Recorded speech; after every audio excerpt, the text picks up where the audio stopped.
Rebound taken by Iguodala. Iguodala to Curry, back to Iguodala, up for the layup. Oh, blocked by James. LeBron James with the rejection. Cleveland, this is for you. Come hit it, cleanse your soul. Yeah, 4-4 and go. That other getting old. We got samurai in time. This is a sports octagon. Sports for forever and beyond. Spend it with samurai in time. From the puck to the glove to the pigskins high. Share all your thoughts, just let it ride. Down the baseline in the bleachers, or you wanna get denied. Yeah, share all of your thoughts, just let it ride. 4-4 and go. Come hit it, cleanse your soul. Yeah, it's 4-4 and go. Come hit it, cleanse your soul. The Browns Super Bowl contenders. Hey, listen, when we start talking about what wins Super Bowl, we talk about talent. The Browns, they have the talent. They have it.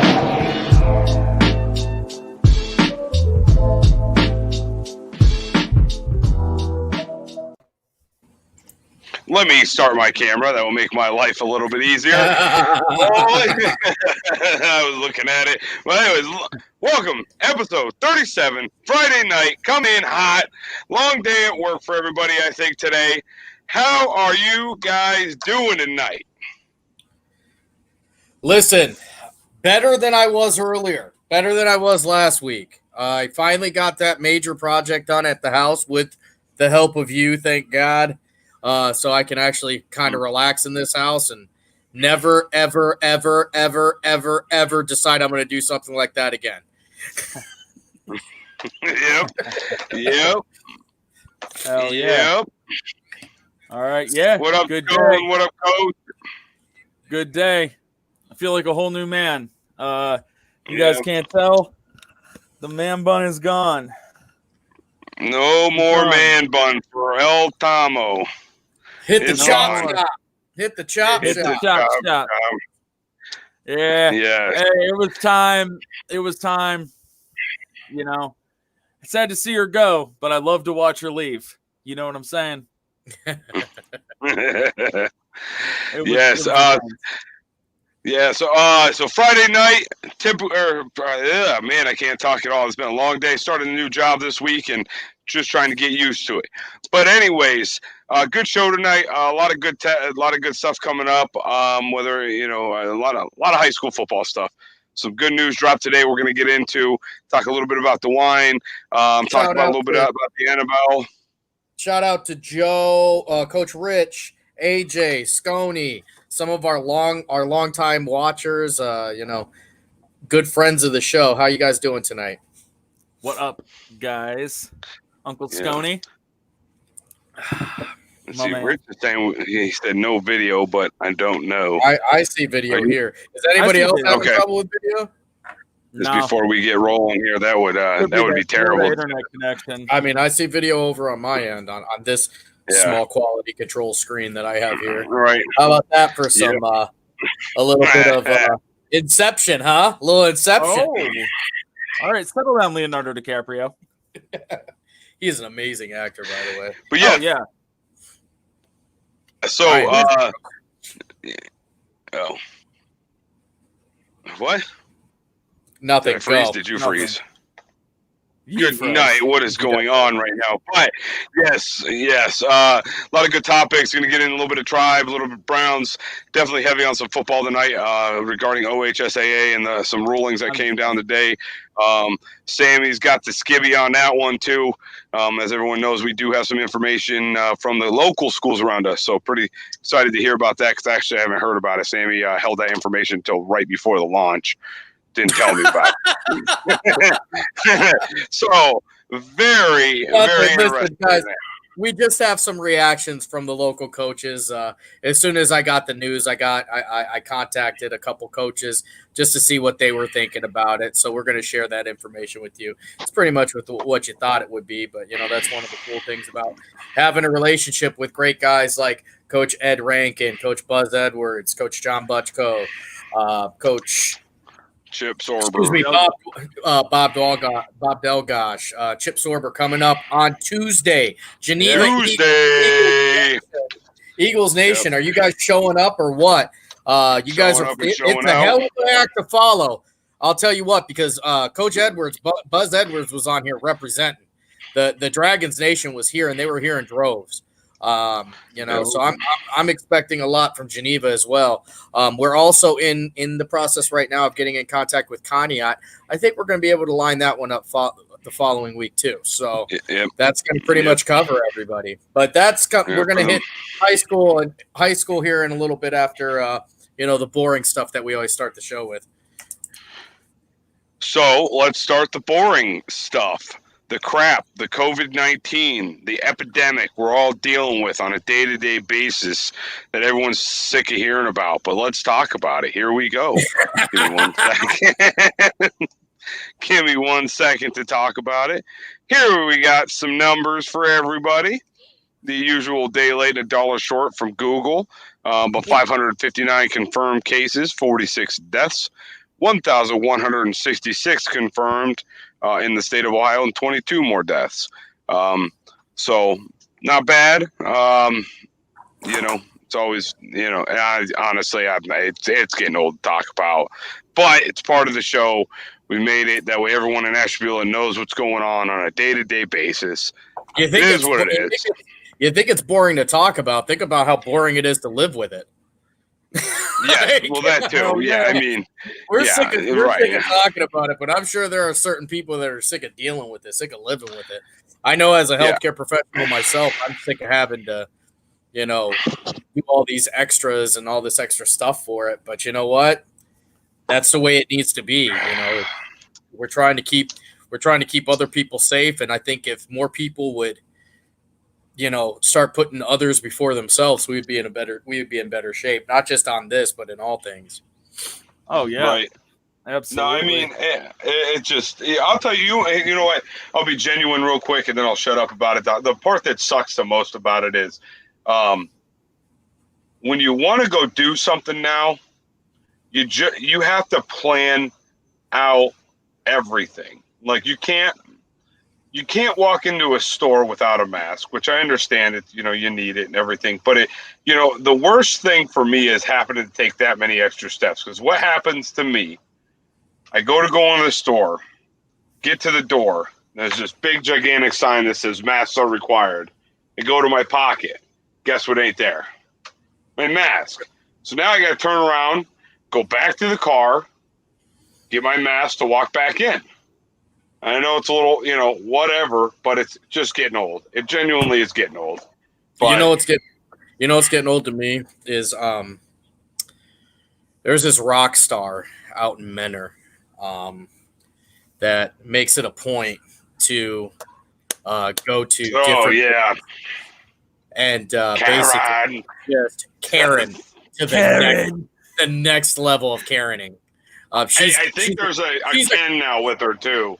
She's a Christmas Karener. I can't even, the first thing you saw was her at Planet Fitness. Just make it. And first of all, I don't even know where that accent comes from, because nobody from Ohio talks like that. She's like, I don't need a mask. I don't need a mask. I'm working here. I'm from Fargo. Listen, Fargo, it says brother. Right there on the sign, it says I don't need a mask. So I don't know what part of Ohio she's from, but it ain't here.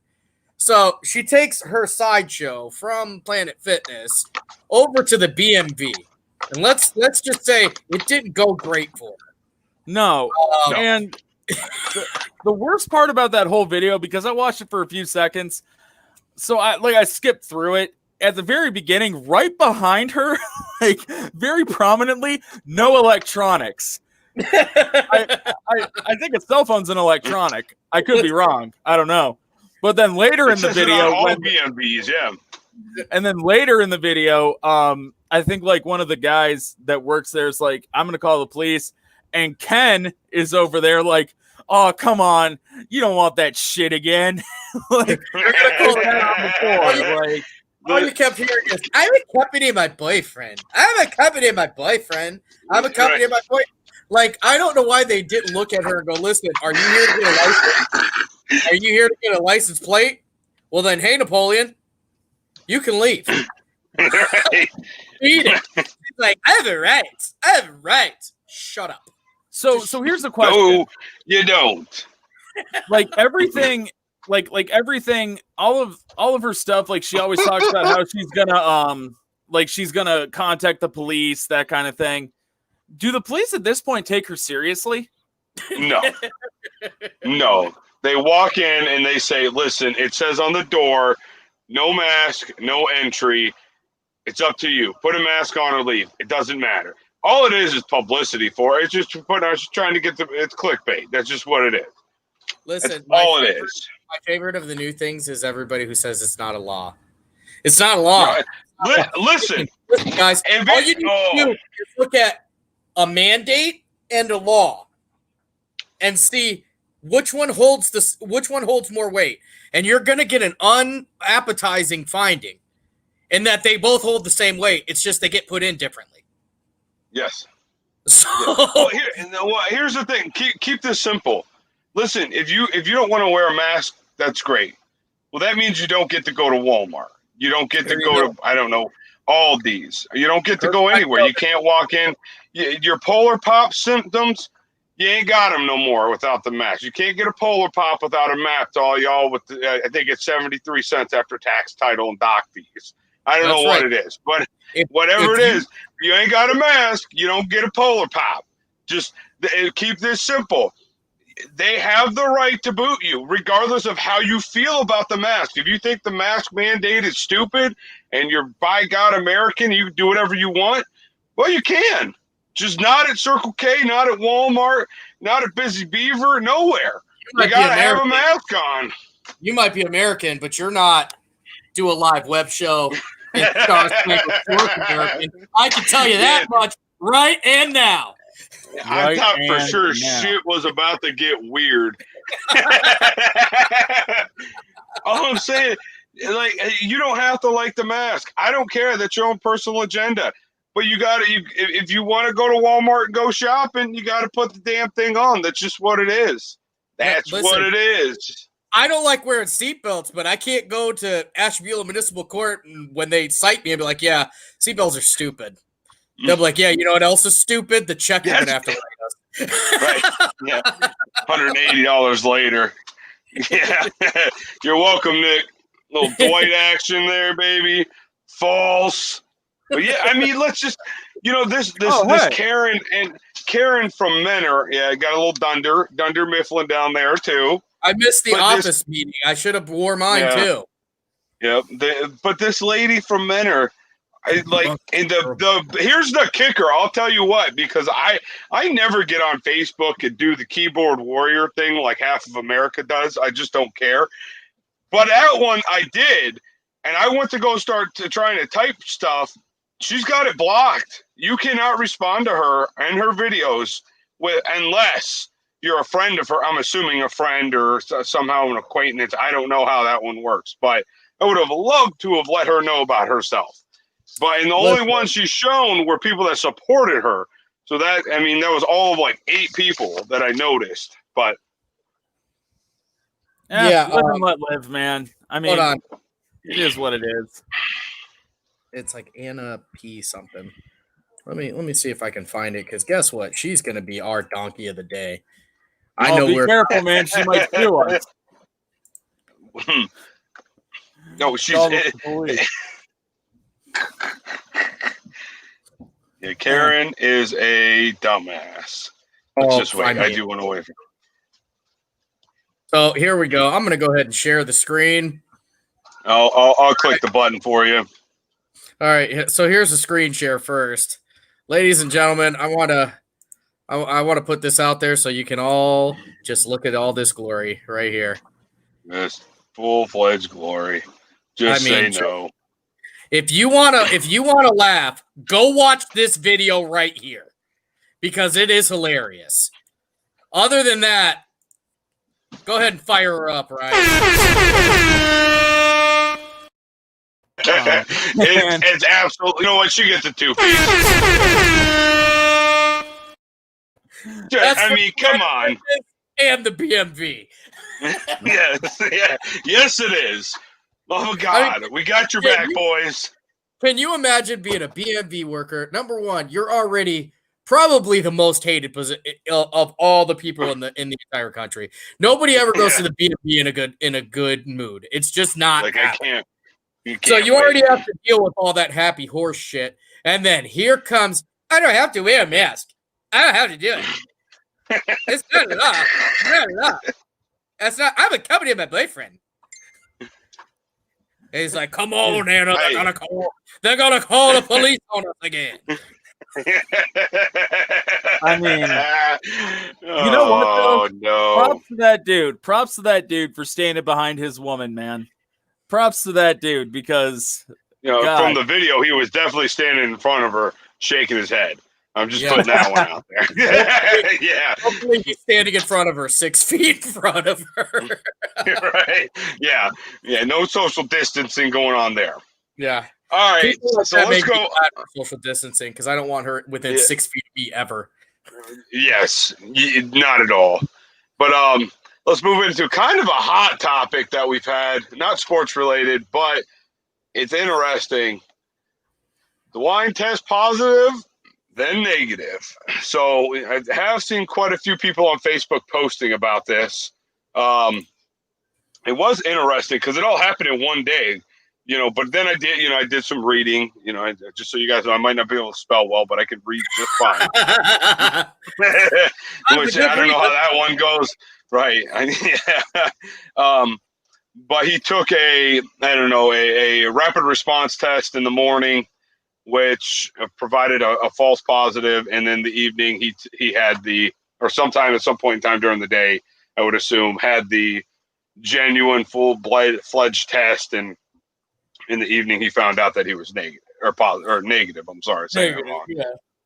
Yeah. So, kind of interesting though. Coming from DeWine's camp. If I would have known, he's got to know that the results from the false positive test that he took, that the chances of it being a false positive, I don't know that I would have said anything to anyone until I took the full-fledged test.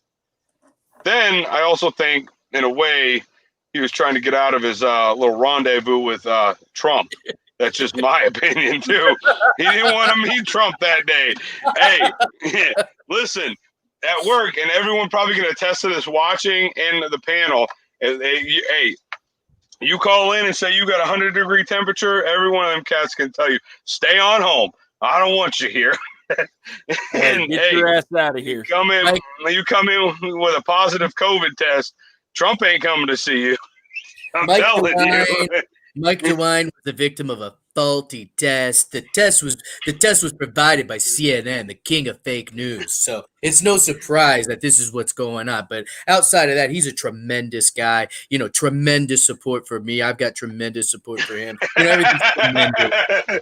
We're outstanding people, you know what I mean? So, this COVID, we've got it under our shoe already. The world is looking at us for guidance. Listen.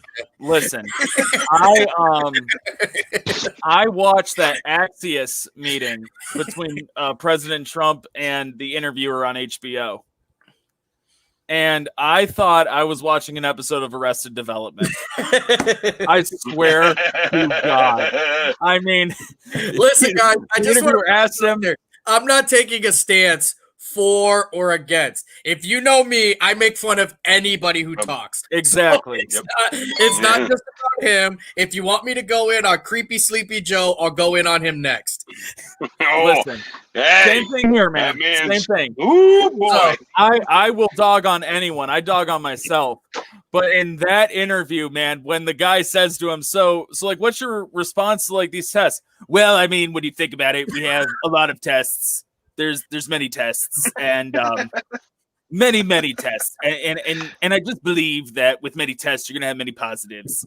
And then the guy goes, well, so what do you think about the notion that, if we keep on testing and we keep getting these positives, we can continue to research? What are you saying? The research is there. Like, it's like no one has ever asked that man a follow-up. And the man's an intelligent man. You know what I'm saying? Like, he's an intelligent human being. But it was like he was dumbfounded by a follow-up question. You know I don't speak Spanish, Baxter. Exactly. That's just what I thought. Like, I was like, dude, like, have you never been asked a follow-up question in your life? I get asked follow-up questions in car sales all the time. Like, Jesus almighty. No, usually, if I ask a question, it's followed with "you're fired." Exactly. Yes, it is. The Pontiac Solstice episode of The Apprentice will forever be my favorite. If you've never seen the Pontiac Solstice episode of The Apprentice, please do, because Donald Trump never had a more distasteful look on his face looking at a Pontiac. I mean, it was like someone showed him something gross. I am done with COVID. I can't. I'm done. I'm done. I'm done. No more. It was a tremendous. I want to get into one of my favorite topics that we talk about, and it's getting hot and heavy, boys, and that's some Ohio high school football. Let's move right into it. St. Ignatius suspends all extracurricular activity after Labor Day. Until after Labor Day. I'm sorry about that. Very interesting. It's everyone that's watching right now. St. Ignatius is a powerhouse football school that goes to playoffs typically every year. Everything we do is power. It's tremendous. That's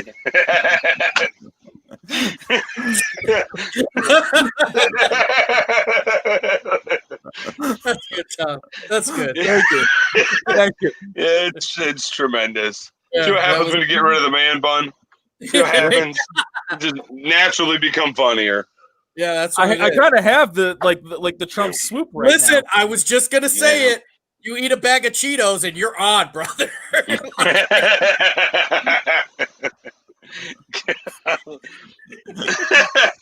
So, St. Ignatius suspends all extracurricular activities until after Labor Day. So practices, everything across the board. As we know, quite a few counties in Ohio have, including Cuyahoga, the closest one to us, have axed any fall sports right now until further notice. I don't think they gave a date. Did they, Sammy? They didn't say, like, hey, we'll be back on this day or anything like that. They just said that they'll look at it for winter sports, which winter sports starts, November typically? Right. So I would imagine my guess is, schools like St. Ignatius, anyone in Cuyahoga, I think what we mentioned, a couple counties towards Columbus, Toledo, Cincy, those counties there. Maybe they'll just end up playing spring ball and playing each other at that point in time. I'm not 100% sure, but things are getting pretty serious. But on a good note, because we talk about good, happy things on 440 and Gold, OHSAA issues new orders. Let me share my screen so I can bring that up and we can talk about that. Oh my God. So this is some pretty good stuff. This just launched today. What time did that come out, Sammy? Like 3 o'clock or something like that? Yeah, I think it was later than that because I was on my way home from work. So I want to say it was right around 4:30 is when it came out because I was listening to 92.3 The Fan, and they did like a breaking news type of deal in the middle of Chief Mormon and Dustin Fox. Right. So OHSAA football, the update. So their plan right now is to the regular games will begin. I'm just going to kind of read through this, but regular season games will begin the week of August 24th. Same as a regular season, so nothing's changed there. Yeah. All teams eligible to enter the OHSAA playoffs will begin on October, which will begin. So the playoffs will begin on October 9th, which is typically a month. Right. So it's going to begin on October 9th. The number of playoff rounds are going to be dependent upon the number of schools. Right. The big thing is schools eliminated from the OHSAA playoffs or that choose not to participate in the playoffs will then have an option to schedule up to 4 more games. So mandatory 6, everybody's going to get 6, but each school can schedule up to 4 more games. giving them a 10-game season, regardless of playoffs or not. So, wait, let's kind of reverse here, because one thing I'm recognizing on here, the regular season this year for Ohio high school football is 6 games at the moment if you go to the playoffs. So hopefully I said that right. So right now they're only going to schedule 6 games. Those 6 games will determine whether you make the playoffs or not. yes. If you do not make the playoffs, you are eligible then to, I would guess, just kind of randomly schedule 4 more games at your leisure. So a lot of good news coming out of this. This just genuinely means football is on. I mean, a week ago we were talking about like it's, it's over. But, not to bring up the bad news, I guess, but no one's come out and said how, it's kind of being swept under the rug right now, but who's paying for these COVID tests for these kids? Anyone have any news on that? So that, I believe, is supposed to come out next, that they are not going to require the COVID testing before each football game. I have heard rumors on both sides that it's either going to be breaking news. Let's go. No, everyone is in the postseason who wishes to play in the postseason after 6 games. Okay, so there you go. So I'm misunderstanding it too. So that means everybody makes the playoffs. Coach Butchko, my man. All teams eligible to enter the new regions. I'm just reading again. Sorry, you guys continue talking. I just want to make sure. Playoff rounds determine. Oh, so it is. It's going to fall upon the schools playoff football. You know what does make sense, because if you genuinely think about it, so Butchko saying no way not to make it. All right, so let's revert here just a touch. So we correct it. So you're good. Every team that enters the OHSAA playoff system will make the playoffs after week 6. So every game after October 9th is a playoff game. Right. Ooh, that's exciting. That's huge. That's right. Huge. Tremendous. That's tremendous. I'm telling, seriously, that's. So I got a chance. I got to talk to Coach Butchko already. He's pumped about it. Super pumped about it. Got a chance to talk to Buzz. Buzz is ready to go. I asked him, how you feeling about this? He said, bring it on. It's about time. We're ready to face anybody. Coach Rankin out in Jefferson, same thing. He said, I'm ready to go. We've got our marching orders. Let's move forward. Hey, we got a hot take right here. We got a hot take. Gosh, Coach Delgosh is like, hell yeah, bring it on. How many first-year coaches do you know go to the playoffs? I mean, you know what I mean? So we got a lot of guys in, and I think this year is going to be an interesting year. So if you're 0-6 playoffs, and then you're going to get to go against a team that's 6-0, because that's how you're. So I would imagine at that point in time in your life as a coach, if you are 0-6 and you're getting ready to go against somebody that's 6-0, you may bow down. You may say, however, no, that's okay. On the flip side of that, you're 0-6. Let's say you're 0-6, tiny little school, and Mentor 6-0, and you wanted to go to the postseason, and they seed you, and you're going against Mentor.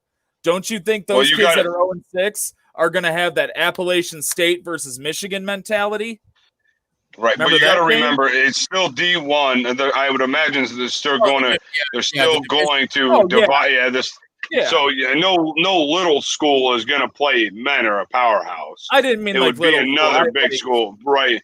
No, I know what you're saying. Like another D1 school that sucks. That's just what. Not sucks. Didn't perform up to par. Come on, Ryan. We're happy. 0-6 sucks. Yeah. yeah. Oh, come on, guys. I'm just trying to be nice. I mean, it can happen. It can happen. New hair, new me. Come on. But the Browns went 0-16. Coach Butchko brings up a good point. You need to play way enough to be higher seeded so you get a home game. So at this point now, coaches aren't just thinking, All right, we're in the playoffs. Awesome. Now they're thinking, let's host a playoff game. Mm-hmm.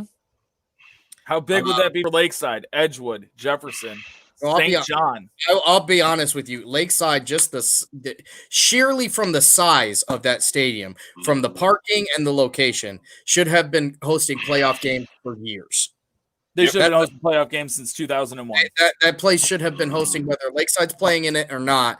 They should, and actually, and got everybody watching. I'm sure that somebody knows the answer to this question. I believe Lakeside had a playoff game that they were going to host 2 years ago, or maybe 3, that got snowed out. Oh, cripe. Oh, yeah, that's right. I'm pretty sure you're right about that. Anybody watching, if you can tell me what happened or when that happened, I believe they were set to host a playoff game. They got snowed out, and it went to like Massillon. Yep. There's Terry's. Yeah. Perry got moved to Niles. Yep. Coach Butchko coming in. Yeah, Perry got moved to Niles. Yeah, so, I mean, the stadium itself lends itself well, but, I mean, guys, can you imagine a Friday night where we've got 3, 4, 5 home playoff games? Because the first round is home. The first round, I believe, I know before the first round of the playoffs was always home. The higher seed got a home game. Hey, Billman brings up a good point there. I can't see this play Mayfield. We would jump at the chance. Absolutely. Not even without question. There's no kid. It doesn't matter if you played a 6-game schedule and they're 0-6. They want anything that can bring up anything.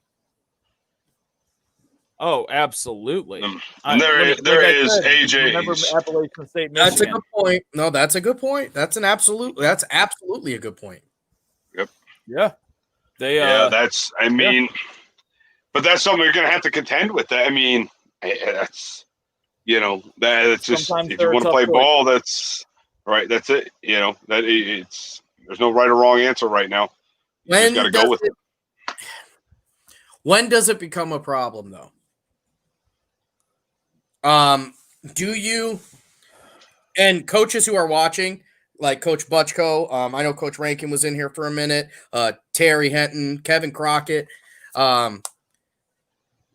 At what point do you or the athletic directors make the decision to go ahead and not be in the playoffs because of the safety? That's a fantastic point. I think a lot will depend on who you're going against. Yes. Where they're coming from. If it's, let's say somehow, some way, I don't know. It lines up. It's, I don't know. Let's see. Edgewood, they're what, D3, I think, right? D3, yes.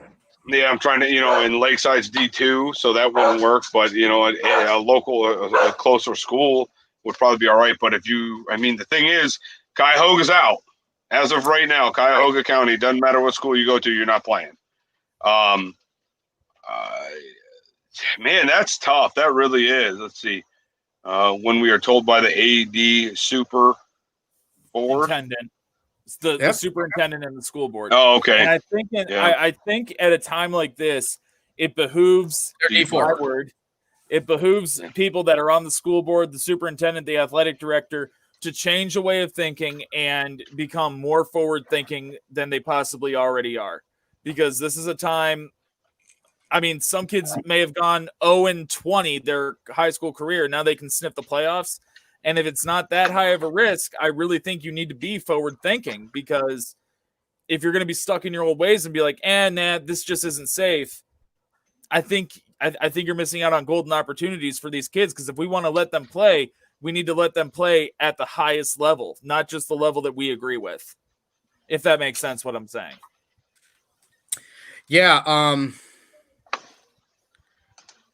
So just for we'll talk about Edgewood, because Coach Butchko's talking and taking part in the show tonight.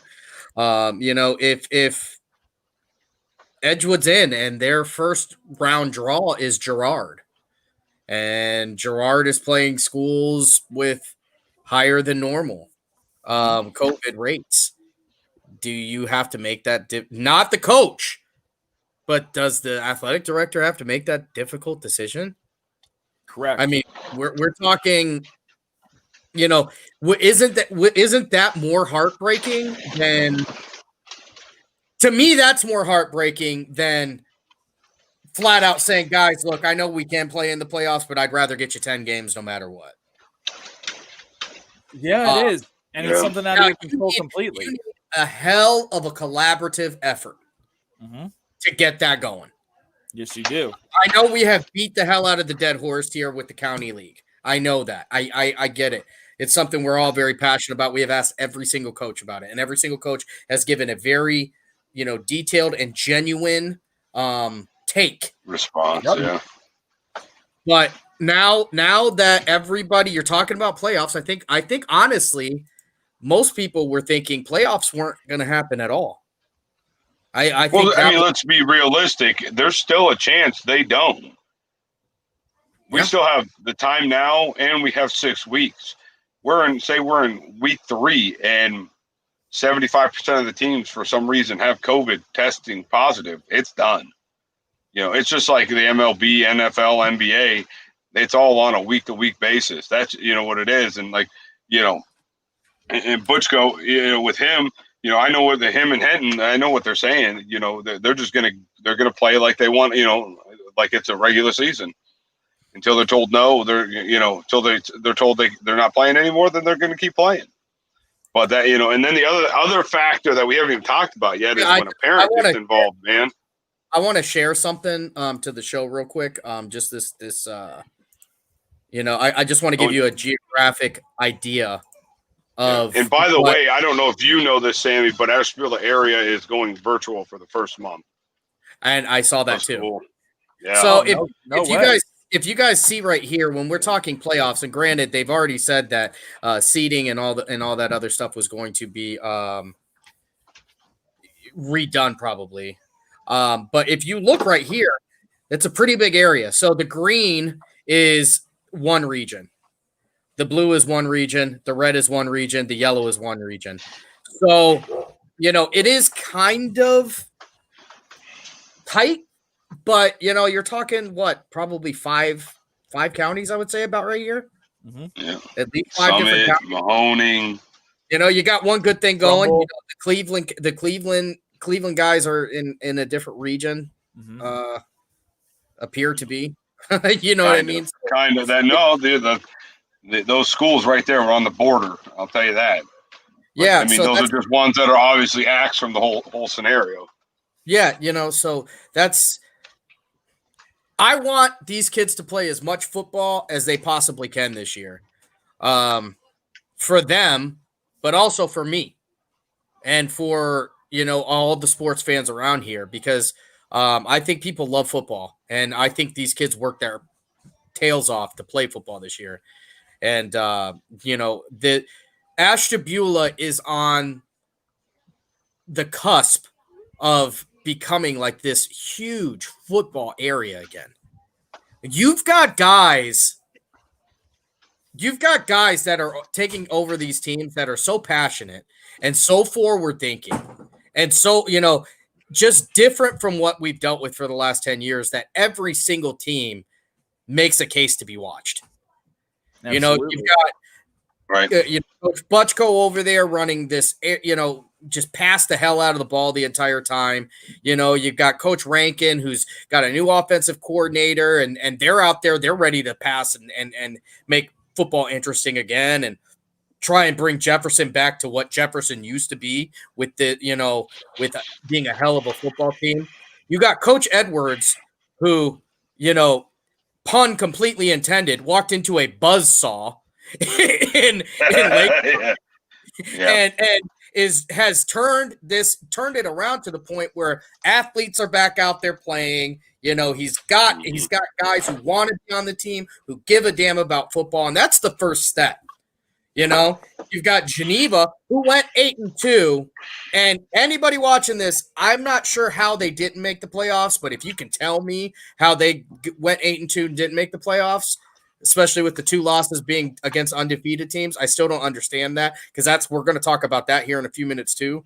You got Coach Sorber out there. You've got Coach Delgosh at St. John. Everything around here is working, and then we get this virus that's going to be like a friggin' wet blanket. You know what's crazy? Kind of going off your point, Sammy. We have all this new stuff, all this forward-thinking stuff, all these new coaches who are so about the kids, so about the community. Just for all the 441 Goal listeners, Sammy and Ryan, I mean, you can attest to this. I was not a high school football guy. I mean, I think you guys can agree with that. I was not a high school football guy. I didn't give a damn. I really didn't. I was like, we really got to do high school football. But then I met these coaches and just the level of passion they have and these kids and stuff. And what a time to get into high school football like I have because of these guys and because of you guys. And now it's just being threatened to be taken away and everything's changing. You know what I mean? It's crazy. Like, but I'm glad that these things are coming out now. I'm glad that we're getting a better idea of what's going on, because it's not like last week where we didn't know what the hell was going to happen. Now we have a better idea. And I think it's truly because we have these men in leadership positions that are really taking the bull by the horns and saying, hey, what do we have to do? What do we have to do to help make this happen? How can we assist? And I don't think that's something that you saw even 5 years ago with coaches. You know, it's more us against the world. Now it's collaborative efforts, man. There was a very large, on a very large scale, the community, not just in Ashtabula, but in Edgewood, in Jefferson, in even as far as Conneaut, Geneva, divested in football out here. Okay? This county divested in football. They divested in sport in high school sports, and I'm not sure why. It's one of the great tragedies of this area. It could be, there are a lot of arguments for, the financial component of it and but that's neither here nor there, because what we're seeing now is reinvestment into these high school teams. And for those of you guys watching, that's the whole point of what we're doing here and why we're plugging so much high school football is we want these kids to be proud to wear the jersey again. Yeah. It doesn't matter to us if your jersey is red and black, if it's green and gold, if it's blue and silver, if it's red and gray, it doesn't matter. As long as you're proud to wear it, we're proud to watch you, play. And that's what we want to see again. So I'm hoping that the community can take this moment, and I think everybody's seeing how important these sports really are to these kids. I think this is the old saying is, you don't realize how precious something is until you don't have it or have the chance of not having it for that matter. Don't know what you got till it's gone. Yeah, I mean that's it. I mean, but a lot of these kids, this is what they do. We had a kid on. Remember last show? I won't say his name. You know what I mean? But he made a very good point. A lot of these kids, this is just what they do. A lot of these kids don't like going to school. I didn't really care to go to school, but I love kicking it with my friends and playing football. I know that. Listen, I will tell you another interesting thing, because Danny has asked a couple of good questions, particularly one about, the virtual learning environment and how that's going to affect athletics and stuff. Is I know that the diocese from Youngstown has decided that if you are doing home instruction, you are not allowed to play football, or you are not allowed to play sport. And so that, you got to understand the Youngstown diocese controls a lot of teams, a lot of. I know. I was part of that diocese. I was part of that diocese in an education role. Yeah, they control a lot of schools. So, there are some very, very competitive, diocese-controlled schools. So now they have to have kids that if they're doing home instruction, they can't play football. I don't know if what is that? What's Youngstown's county? Youngstown County? Mahoning County. Mahoning. Yeah, so I don't know if Mahoning County as a county has come down with a decision on what they're doing or whatever, but if they decide to go later on instruction. Why? So let me pose a question. Is there a reason for that, Coach? If you could type it in there, that would be great. Sorry, go ahead, Tom. I just wanted to yell at Coach Butchko. So, as I understand it, and I might have misinterpreted what you said, Sammy, Youngstown Diocese essentially comes out and says, if you're doing virtual learning from home, essentially homeschool, you're not going to play fall sports. That's correct. So, okay. So they're not adhering to like the Tim Tebow modicum of doing things, where Tim Tebow was a homeschooled student, but he could go and play high school football. So they wouldn't allow something like that. No. Right now, that's not happening. So, like Ashtabula area, I know is accepting. They do accept homeschool kids. Mm-hmm. I'm pretty sure Edgewood does. I know most public schools. I think. Ashtabula has a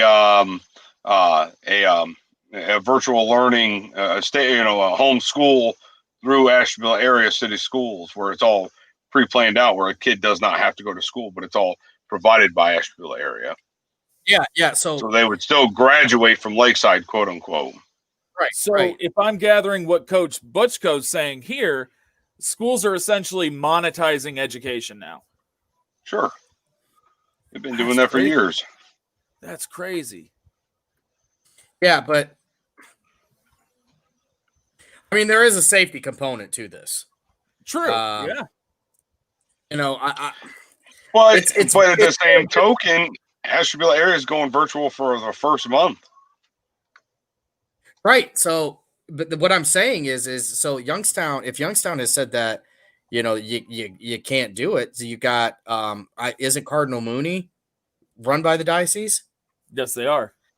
Cardinal Mooney. There, you either go if Mahoning County decides we're as a county you go to school at this time, then that means Mahoning they're not going to. Danny messaged Tom on Facebook. Oh, I'm like, what? If Mahoning County decides to do that, then there you go. You've got even more schools that aren't going to be able to compete because, let's not forget, with this playoff coming up, you're not going to have the best schools in the state playing football. No. All Cleveland schools are out. Toledo schools, out. Cincinnati schools, out. Columbus schools, out. So, the playoff itself is it's questionable, man. I don't even know if it's worth it. I'll be honest with you. I'm glad they're at least giving us 6. I'm glad they're at least giving us 6 games. But I don't know if it's worth killing yourself trying to travel all over the country or all over the state, excuse me, for that. Well, is it really? This year, I genuinely think it's just about letting the kids play. If you're going to let what I mean, I'm saying, hold on, before you chop it up and dissect it and put it into 25 different pieces here. Just chill out. I'm saying it's more important to just, if the safest thing is to let the kids play just in the county, then they just play in the county. You make that arrangement. All I'm saying is the most important thing is the kids get to play football this year. Or that is the most. You're correct. Right. We have to let the kids play football. They got to play football the safest possible way that they can. Again, I beat the hell out of this dead horse. I will always beat the hell out of this dead horse. This year, what makes the most sense this year is a county-only league. Not just in Ashtabula. A county-only league around the state. Because the playoffs at this point are, I don't know. I don't know if playoffs to really count when you don't have the best teams playing is my problem. It's fun. It's going to be fun to watch it. Don't get me wrong. When our teams around here are in the playoffs, I don't care if the teams here are 2-4 playing against a team that's 1-5. I'm gonna be there. I'm gonna be hype. I can't wait to watch it. It's great. But you have to ask yourself at some point, would it have been better to have 10 games, play everybody in your area twice, and have weeks 9 and 10 be playoff-esque because of how close how close, you know what I mean? Because the county now. So I think a couple of these questions that we're posing here, especially with schools and stuff, I think we can get a unique perspective in here. And I think that unique perspective is in a friend of the show, Danny Reed, who has been posing some good questions on the show. And as it just so happens, Sammy, we have Danny ready. So if you guys don't mind, I'm going to add Danny in. Run it in. Everybody welcome Daniel Reed to the show. Hello, Daniel's Daniel. Hello, gentlemen.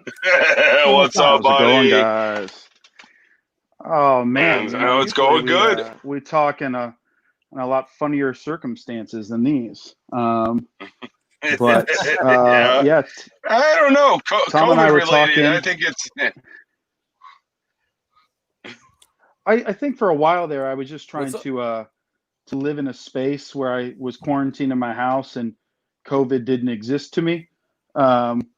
Obviously, it did. But I think now that the school year is looming, a lot of those things have become a lot more serious because, at least for me, because the anxiety is getting a little higher.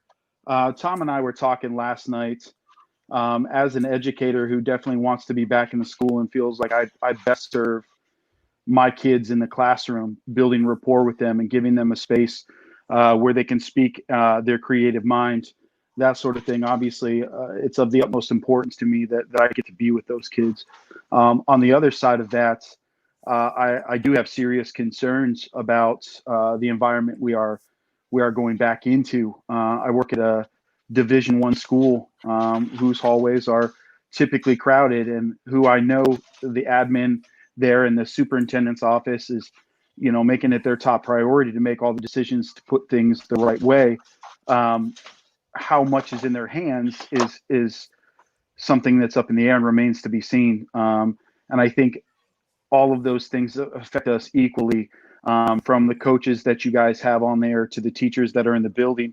We're just caught in a limbo where we're just waiting for the other shoe to drop and waiting for information. I mean, I'm 2 weeks out from returning, and I still have so many unanswered questions about, what's going to be expected of us as teachers, what our classrooms are going to look like. And that goes for athletes as well, not just football, but I talked to quite a few of my volleyball students and what their lives are looking like in the COVID fall. So I asked Butchko a question on here about students that are going back to school versus students that are opting to stay home, because that is something like we're going 100%. We're going full go. Let's go back to school 5 days a week. So our sports are picking up where they left off. But from what I've heard, the decision has been made that only certain individuals are allowed to be at the games, so parents and only parents, not grandparents, that sort of thing.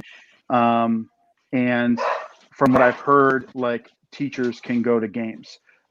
Again, I'm hearing that through the grapevine. I don't even know if that's true.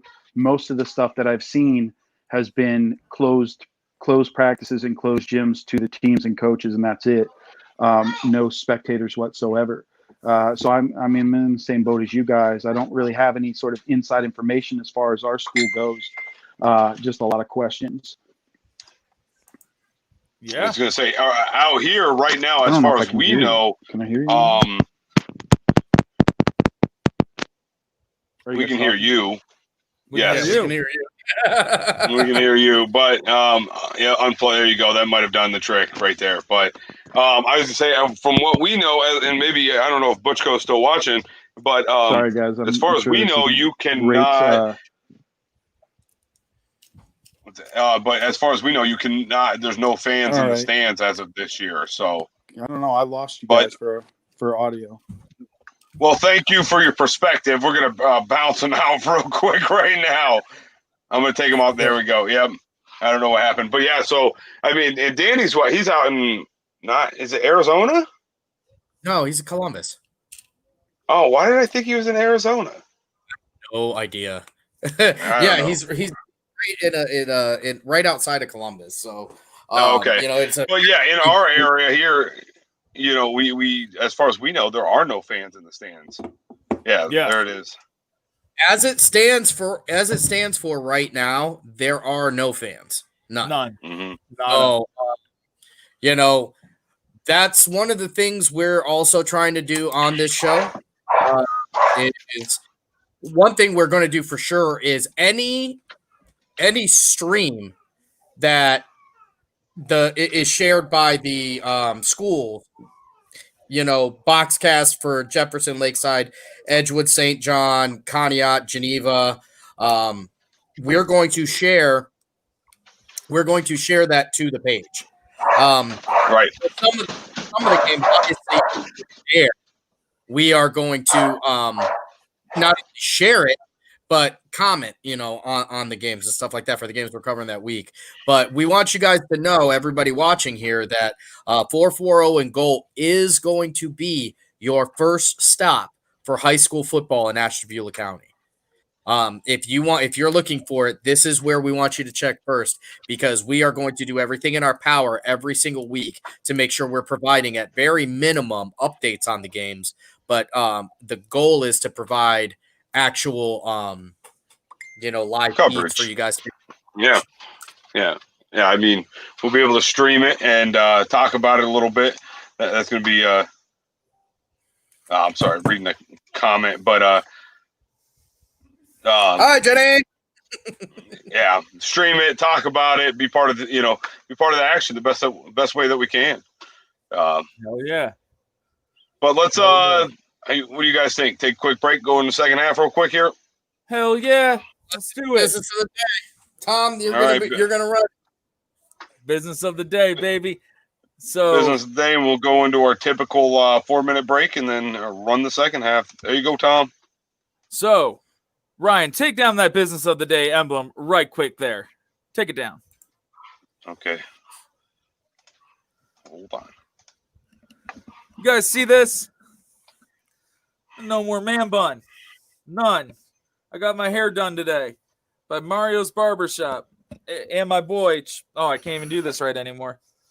By my buddy Trevor Hudson, who works for Mario's Barbershop. He cut my man bun out, lined my beard up. He was business of the day because Sammy got his fade done. Well, I decided I had to chop the man bun off, got rid of that. Great prices, great atmosphere, really adhering to the restrictions put in place by Governor DeWine in the state of Ohio. Felt very good, very confident going in there. If you want a great cut, great entertainment, great people doing a great service for you, no better place than Mario's Barbershop. I got my other buddy Willie does haircutting. Willie wasn't available today, so I had to go to my 1A and 1B.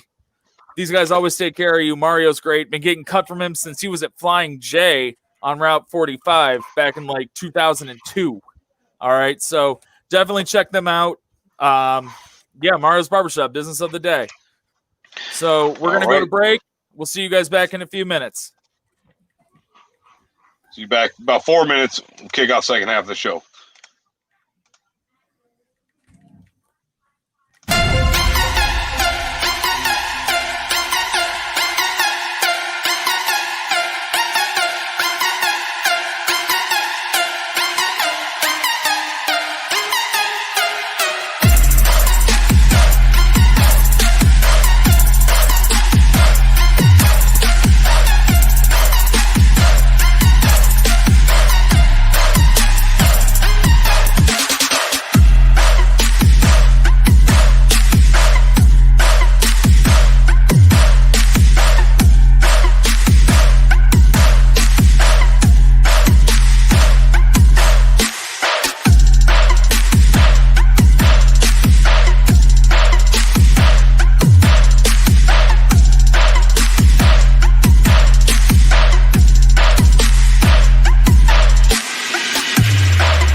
Iguodala.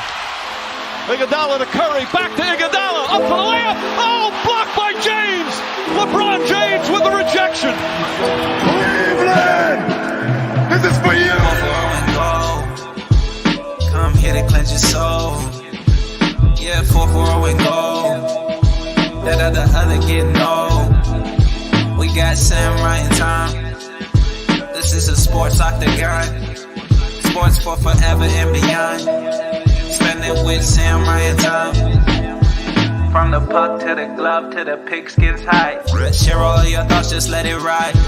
Down the baseline in the bleachers, or you wanna get denied. Yeah, share all of your thoughts, just let it ride. 4-4 and go. Come here to cleanse your soul. Yeah, it's 4-4 and go. Come here to cleanse your soul. The Browns Super Bowl contenders. Hey, listen, when we start talking about what wins Super Bowl, we talk about talent. The Browns, they have the talent. They have it.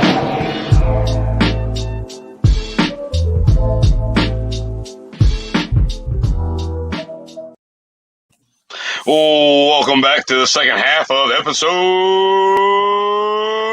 37.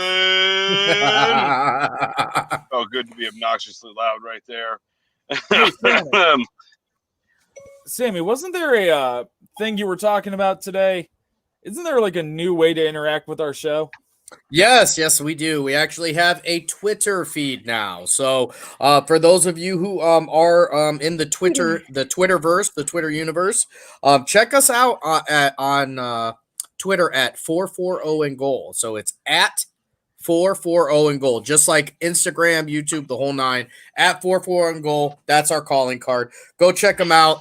I use Twitter for informational purposes a lot of the time. That's where I get a lot of my sports information, the inside scoop, stuff like that.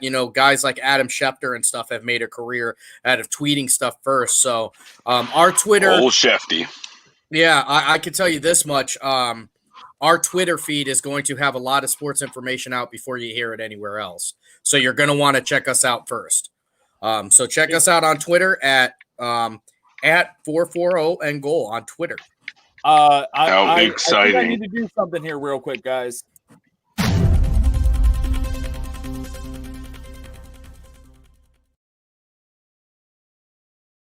All right. This could be interesting. The Washington Redskins. Nope. Or, excuse me, the Washington football team. There you are. have just announced they have released former first-round pick Darius Geis. Okay. That is huge.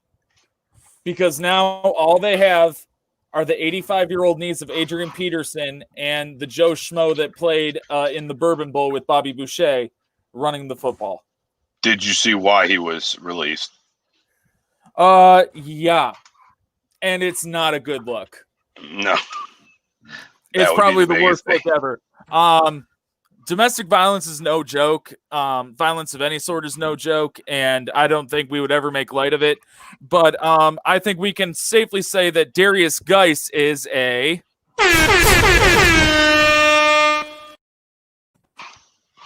dumbass. Yeah. Not that Washington had really high hopes this year anyway, let's be honest. I hate the fact that Haskins is there because he's just going to get wasted. Dumpster fire. I thought he was going to actually I thought he was going to have a nice little career.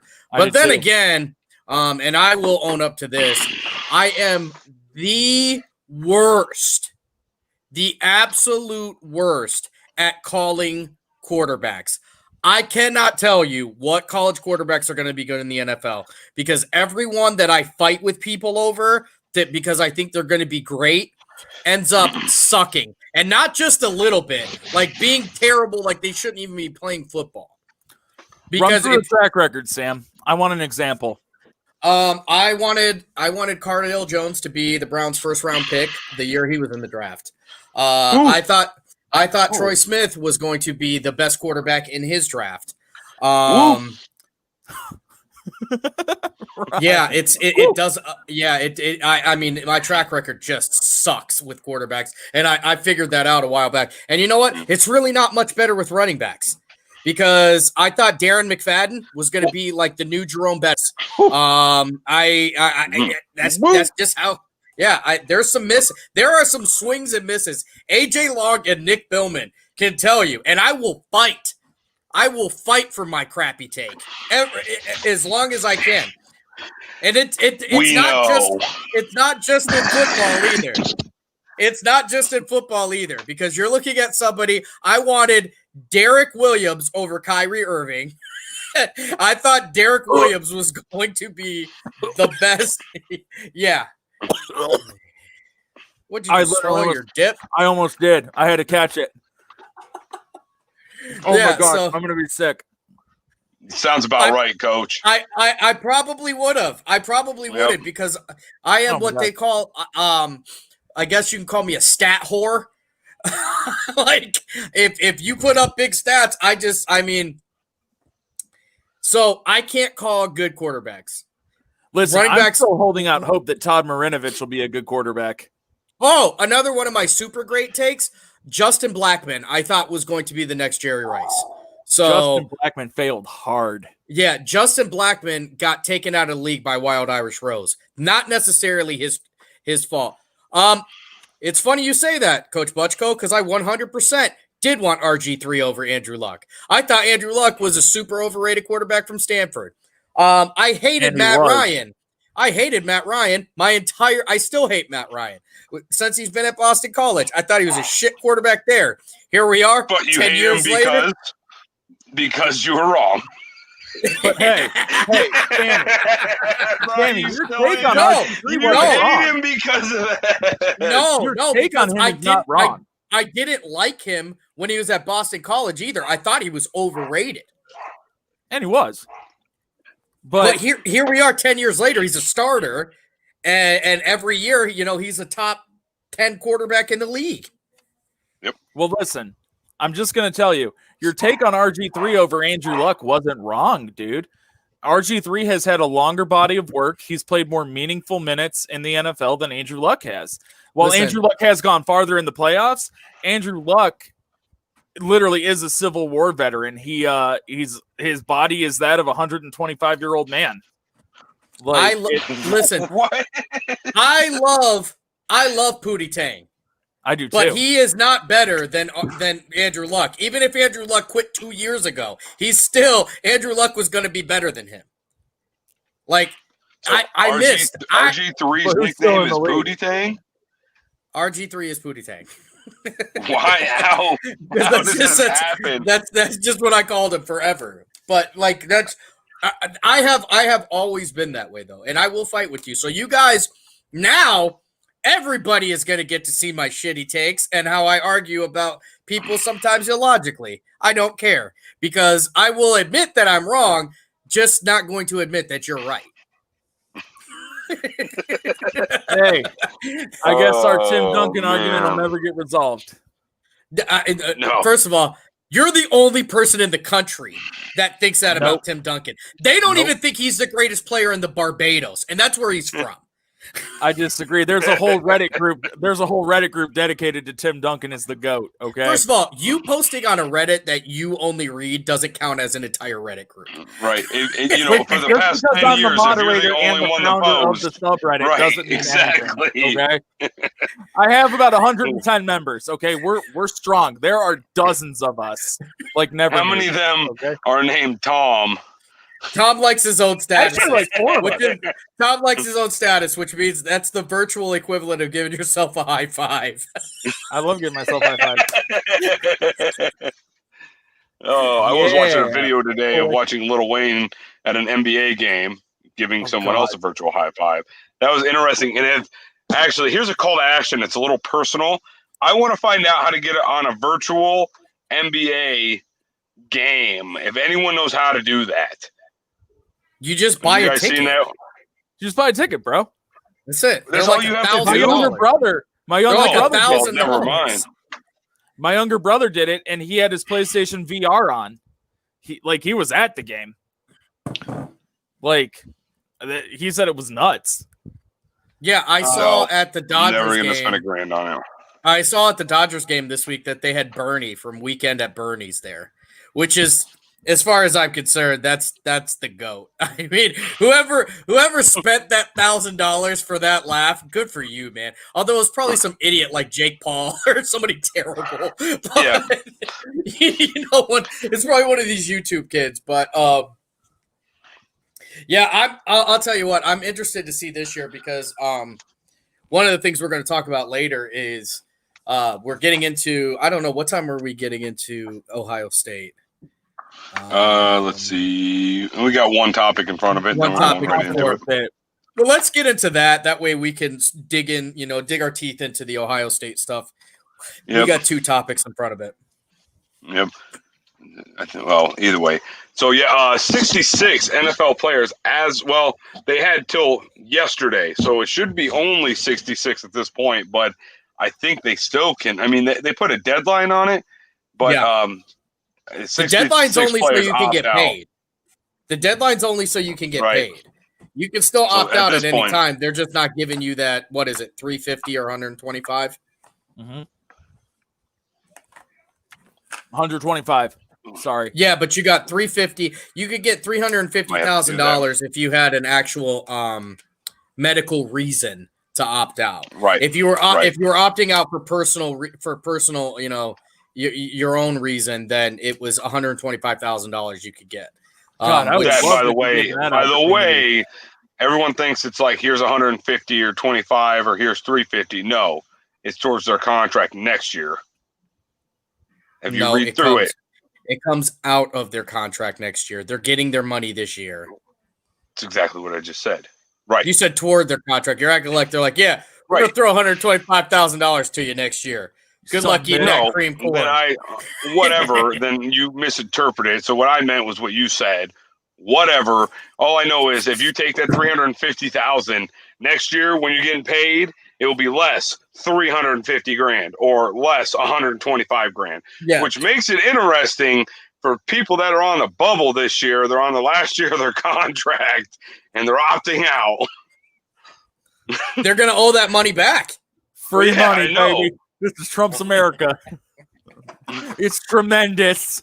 I'm sorry. I'm done with tremendous now. Listen, guys, it's theft under 1,000. You can't go to jail for that. No, you can't. Nope. Nope. That's a Trailer Park Boys reference for anybody watching. We're not condoning stealing. No, it's not rocket appliances, guys. We would never condone stealing. I mean, And at Gorilla this point- see, Gorilla do. It's all water under the fridge. Okay. Oh, I You need know- more liquid. You know, Is that Old apple Space cider? NASA does. Yes. Yeah. It's the old NASA. writing checks thing, man. You just write a check, walk out with it, and hey, there's the receipt. I wrote the check. You know, you just got to have the right And by amount the of money. way, we haven't shouted him out in a minute. Pump Boy, what's up, player? How you doing? Thanks for joining. I swear, I'm telling you, I'm almost positive he's been to every single show that we've had on here. I want to. Why Every single don't one. at like the 50th show on the 50th show? Why don't we have like a long time viewer appreciation and just bring Pump Boy on in the 50th episode? Unfortunately, AJ, you're right. They won't be able to see the guy above me, but unfortunately, with the way my life has worked out, you'd probably be able to see me on the sides. Every day I get closer to that Danny DeVito build that I've been working on my whole life. Ongo Goblogian. Hello. Oh no! Bullshit. But yes, Derivative. 66 players opt out. 5 of those, is it 5, are from the Browns. The New England Patriots are coming in heavy. They've lost a couple 8. interesting ones at 8. Dante They Hightower and Patrick Chung. Patrick Chung McCourty's is are a next. bigger. Patrick Chung's a bigger piece than Hightower. Right. Yeah, but if they lose the McCourty twins, it's over. It's game over. Yeah, it'll be. You know what? And the shit of it is they'll still figure out a way to win. Oh yeah. They will still figure Yes. out a way to win. Like the New England Patriots do not lose football games. No. So, I mean, honestly, they could have 20 guys opt out, and I still am picking them to probably have a better record than the Browns this year. They're going to call up John McCoy somewhere out of the blue. Hey, John, you want to come play? Yeah, I do. No, And then no, we'll just see listen, the McCoy down from there. way John's built, he's going to play receiver for them because he's built like every receiver they've ever had. Just a tall white guy? Just a big, tall, overgrown white dude who can catch. Right. Hey, Cam, I'm over here. Over here. Come on. Scared money don't make money, Cam. And that's John McCoy, guys. Any player considered a high risk case for COVID-19 is eligible for the $350,000. It was full benefits occurred during season. Free agency, the player must have So Wilford good Brimley for them. would just benefit big time from that. Yeah, I mean, so basically, doesn't every lineman have diabetes?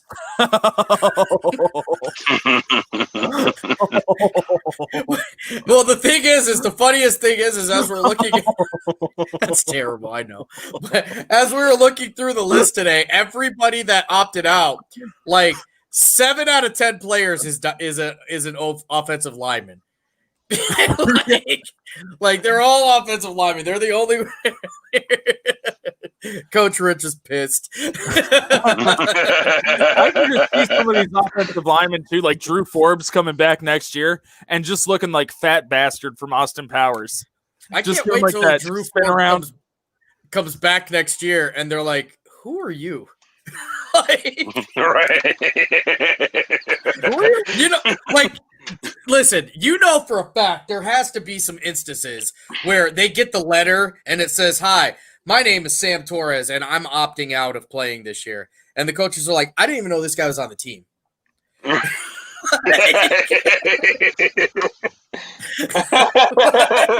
Like, I've never even met him. Was he I'm even a looking at- Zoom meeting?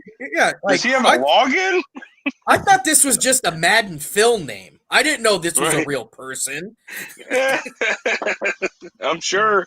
I mean, what are they up to? Like 80 or 90 guys right now, right? I think somewhere in there. But you know, Drew Dorenbecker, who the shit? we Okay. looked through the list earlier, and as we're going through, I'm looking through and I'm looking at like stats, and you see like games played, you know, in a 4-year career, 7 games started, 2. Like, so One you're was up. on technicality. Yeah, you're up. You know, now what you get somebody a big deal, you know, a Joel Batonio, even some Ben Nate Roethlisberger or Nate Solder opted out. He's the cornerstone of the offensive line for the Giants. hasn't he sucked though? I know Still a he's a big deal. cornerstone. No, he's big. Listen, no, you're right. The You're way right. you said it. I'm just Hasn't talking. he kind of Like sucked. you're right. Like he is the cornerstone on that line, but that's like being, you know, the cornerstone of my family's basketball team. Like it doesn't mean shit.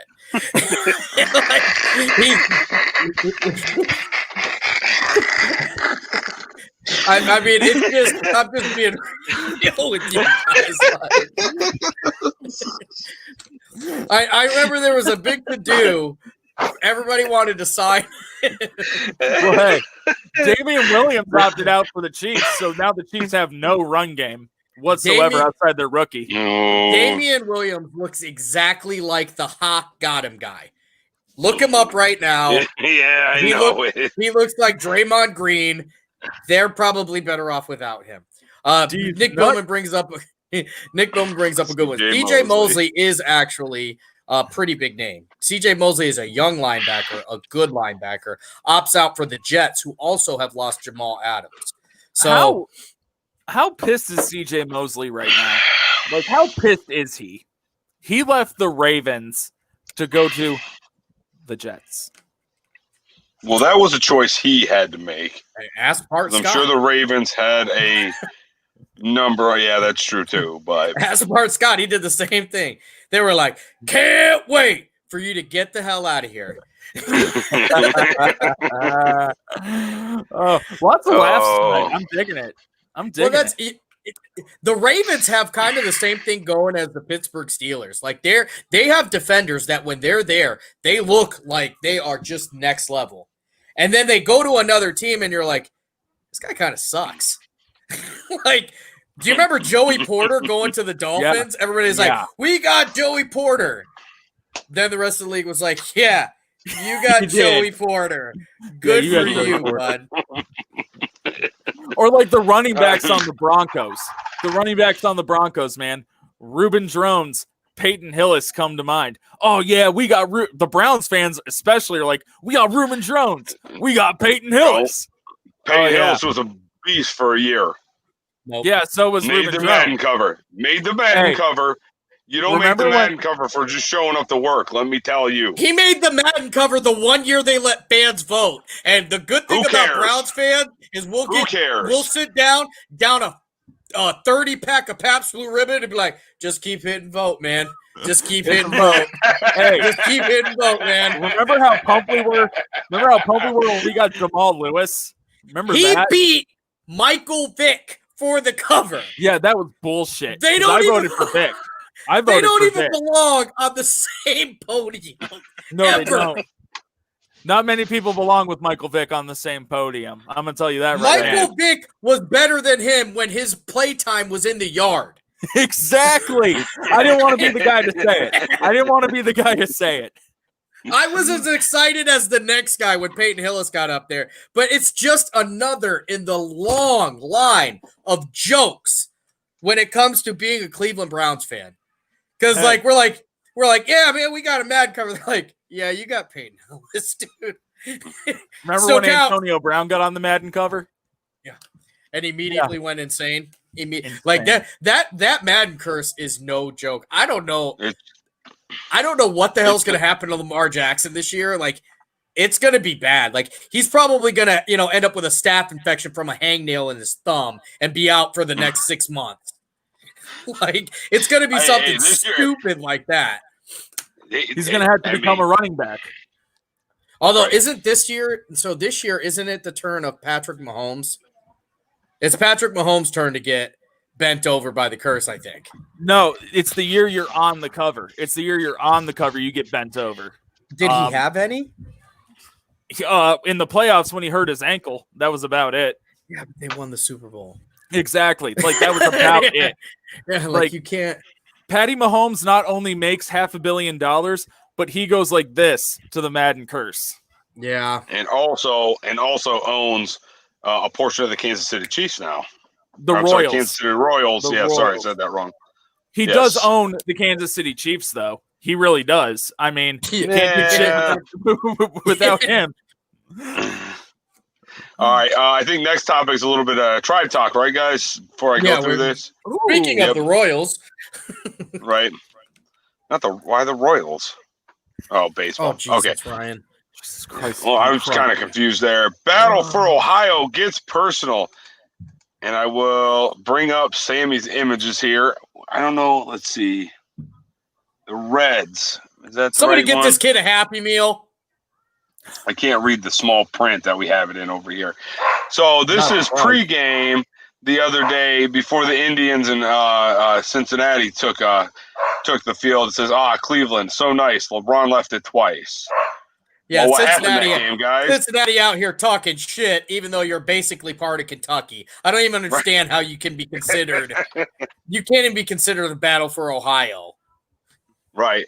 So then the Indians, that same game, dropped 13 on them. And then they came back and tweeted. Yeah. Came back and tweeted, Cincinnati, so nice. We beat them thrice. So they swept them over the past couple days here, and they dropped a goose egg on them too. So that was fun. Dude, Trevor Bauer could not have gone to a better team because I hated Trevor Bauer the entire time we had him too. I don't care how good he is. He is an unrelenting prick. Yeah, he is just a prick. Has been a prick the entire time we had him. I know he was a good pitcher. I never considered him great or elite. He definitely did. He's like John Rocker without the racism. He's just smart enough to not say it. Like he's a filtered Kenny Powers.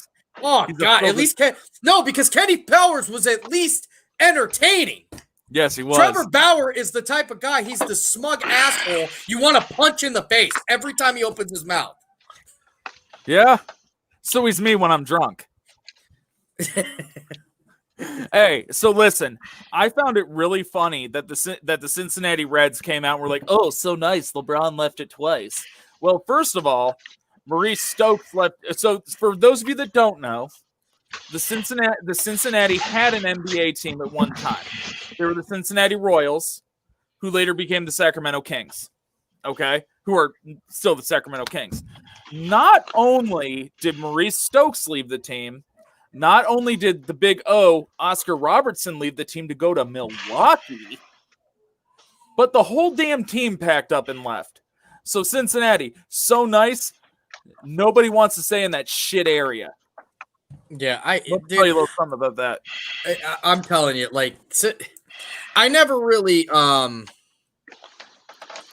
don't have a hatred for Cincinnati, the Reds particularly, just because they're so far away. Honestly, they're virtually non-existent. Yeah, they're Kentucky. The only thing Kentucky's got going for him is Adolph Rupp, and he died years ago. Yeah, I mean Cincinnati, but you know what, Cincinnati, it's for you to start running your lips and to get smacked around like that, like it's karma, you know. Maybe you guys are still, you know, benefiting from that Marge Schott karma since she was such a. You remember her? Remember that that upstanding citizen that made that made the Washington Redskins owner look like a choir boy. The who? Oh, the Washington football teams. Thank you, sir. Oh, excuse me. Yeah. Football Club of Washington, like it's a rugby squad. Yeah. Well, I mean, they probably might win be better. if it was rugby. Yeah, I was gonna say they might have a chance at rugby. Right. All right, let's heat up, man. Let's. I mean, the next topic. I'm sorry, Nick. I'm sorry, Nick, but you are wrong. Cincinnati chili is good. It is very good. It's on. Listen, the only thing Cincinnati's got going for it is Skyline. Skyline chili is delicious. Listen, Skyline chili is delicious. The University of Cincinnati, though, I'll tell you what. I went down there on a college visit. That place is no joke. That place is pretty awesome. Still a toilet, but nice. Literally, it smelled like shit down there. A nice toilet. Anyways. Speaking like a bidet that hadn't been cleaned. Speaking of dumpster fires up north, Mr. Harbaugh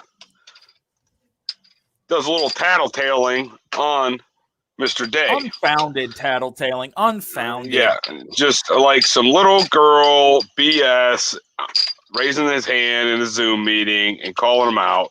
So, I don't know. Everyone's probably seen it. Me and Sammy did watch a quick clip before we started the show. Basically, the outside linebacker coach was doing some drills, and Harbaugh called Ryan Day out on it in the middle of a meeting.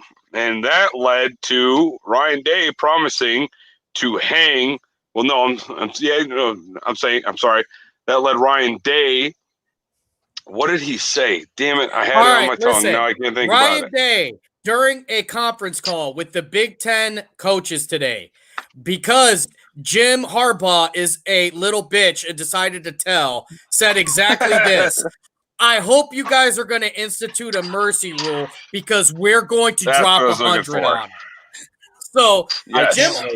Jim Harbaugh thinks the fact that that whatever Ohio State's doing this year is going to make up for the fact that we have smacked that ass ever since he's been at that school. I know you're never going to win. Why don't you go back to the pros where you could be a second-rate coach there too? Take your bullshit khakis and hit the road, Napoleon. Because listen, nothing good has ever come from Michigan in the history of the world. Listen, Tom Brady would be the legit GOAT if he went to a different college. I disagree. There is a gentleman named Kid Rock. No. Yes. No. Nope, And you know what? That's not trash. that's a perfect example of Michigan, right? Kid Rock is Michigan, man. Hey, Eminem ain't too bad. Eminem's not too bad, but I don't know. He kind of looks like he stopped trying after a while. But I'll tell you, Sammy, you're right. Like, Jim Harbaugh doesn't have a leg to stand on with anything. Like, No, Jim Harbaugh hasn't been able to win a meaningful game the entire time he's been at Michigan. When he was in the pros, the only thing Jim Harbaugh ever had was Colin Kaepernick. Colin Kaepernick was the reason Jim Harbaugh was successful. Okay? The minute he lost Colin Kaepernick, done. I mean, he's not wrong. He's not wrong. I mean, you could say the same thing about Phil Jackson. No, because Phil Jackson won with two different sets of players and two different coasts. The West Coast is much different than the East Coast in basketball. Michael Jordan, Kobe Bryant. Yeah, but the West also had Karl Malone, John Stockton. Listen, David wait. You understand that Harbaugh has not won again. Correct. So it's not Phil Jackson isn't even a comparison. He's not even the best coach in college football, let alone best coach. He's not even the best coach. We're not relating college football to NBA basketball. He's not even the best Jim coach Harbaugh in the division. in the NFL to Phil Jackson in the NBA. But you brought up Phil Jackson. He didn't win in the NFL either. He did go to a Super Bowl, though. Did he win? He didn't win it. No, he didn't win it. But he had success because of Colin Kaepernick. Right, just like Phil Jackson had success because of Michael Jordan. Phil Jackson actually won. Phil Jackson won. Okay, yeah. Right. Okay, so call it whatever. But I hate that argument. I hate it. But the argument's good, though, because when Phil Jackson was in the East, it was an easier route for Michael Jordan and him to make the finals. When Phil Jackson's in the West, he has to go against Tim Duncan and David Robinson. He has to go against Karl Malone and John Stockton. He has to go against Gary Payton, Sean Kemp, later Ray Allen, and I absolutely despise the argument of saying a coach wasn't good unless they had a certain player. But it's the truth. He's never. It doesn't matter if he had a player or not. Okay. Goes Bill. Yeah, it does. The fact is, no, it doesn't, because the fact is he hasn't won. He has not won. He went to one Super Bowl. He lost. He's gone to Michigan. He's got his ass kicked every year. And he's had good players. Any team. He's not even the best coach in the state. Michigan State's coach is better than him. Yeah, Mark D'Antonio was leagues above him. Jim Harbaugh is Baker Mayfield right now. All this, none of this, because Urban Meyer bent him over and spanked his ass every single year. Michigan fans are still crying over JT Barrett. Harbaugh is 0-5 against them, and I think 3 of those 5 games were pretty much blowouts, weren't they? They've won by they weren't even close. Yeah, against Ohio State. Yeah, I'm not disagreeing there. We have one close game with them. It's the JT Barrett game. Yes. Right. And we still ended up winning. Yeah. Harbaugh, your argument was that Harbaugh is a good coach, and he's not. He's not. He's unadulterated trash. Yeah. I wouldn't go that. I mean, I wouldn't go that route. I mean, the Browns put up okay. Oh yeah, he's not even the best Harbaugh. Hugh Jackson or Harbaugh? He's not even the best Harbaugh. Hugh Jackson. No. Yeah. Yes, I do. No, not a chance. Take Hugh Jackson. No. Because at least Hugh Jackson knew who he was. No, that is the most. No, no. Have you not watched any of the interviews right after that guy left? He blamed everyone but himself. Exactly. What the hell do you think Jim Harbaugh does? I don't know. I don't watch him. He blames Ohio State. He blames the Big Ten. Everybody is the reason why Michigan sucks, except him. Jim Harbaugh is unadulterated trash, garbage. The worst coach in the Big Ten. Not even when you close. have to hide behind Dave Portnoy, Nope. who doesn't even coach sports. He's just a asshole who runs Barstool Sports, and you have to hide behind him to get your point across on why you lost. You're an effing loser, dude. Oh, he's terrible. You're a loser. He is nothing but a whiny, piss and moan every year. And you're right. He's not even the best Harbaugh. John is heads and tails above him. John Harbaugh Sure, took a running back and succeeded with him at quarterback. Michigan was All better I'm off saying with is Rich Rodriguez. So are than you his guys ass. saying he's the worst coach that's ever walked the planet? He's the worst coach that's ever coached at that school for sure. Yeah, For he's the sure. worst coach that ever coached at Michigan. He's Worst my coach. favorite coach. All Only I'm second saying to is Rich Rodriguez. maybe I'm because he's putting the this best player under- on Ohio State's team right now. Listen, I'm not going to lie to you, though. When Rich Rodriguez went to Michigan, I got kind of excited because I was like, man, at least it might be interesting now. But then they get destroyed by Appalachian State, and I was like, well, same old shit at Michigan. Yep. Bastards. All I'm saying is maybe I shouldn't have. I mean, the way I interpreted was that you guys were saying that Harbaugh was the worst coach to walk the face of this planet. Harbaugh is not a top good three. coach. He is He's not a top good three. coach. And that's not just here. I That's mean, not I'm just just saying, here. in the NFL, he had a decent record in the NFL. He coached in the NFL for what, 3 years? 4 years? Chip Kelly coach has a for- better winning percentage than him. Yep. Stew on that for a second. Chip Kelly. Is that true, or are you just throwing something out there? No, I Chip never Kelly has throw a better things out record than there. him. I never just throw things out there, Ryan. Respect my journalistic integrity, please. Let's So see, hold on. as an NFL coach, he went 49 40 and 20, 49, 22 and 1. No, that's a career, right? Yeah, Head coaching. that's what we're NFL. talking Okay, about, I'm his reading it right career. now. No, yeah. Sorry, that's what I thought it meant with collegiate as well. Yeah. But it's not. 49-22. I mean, he's got a.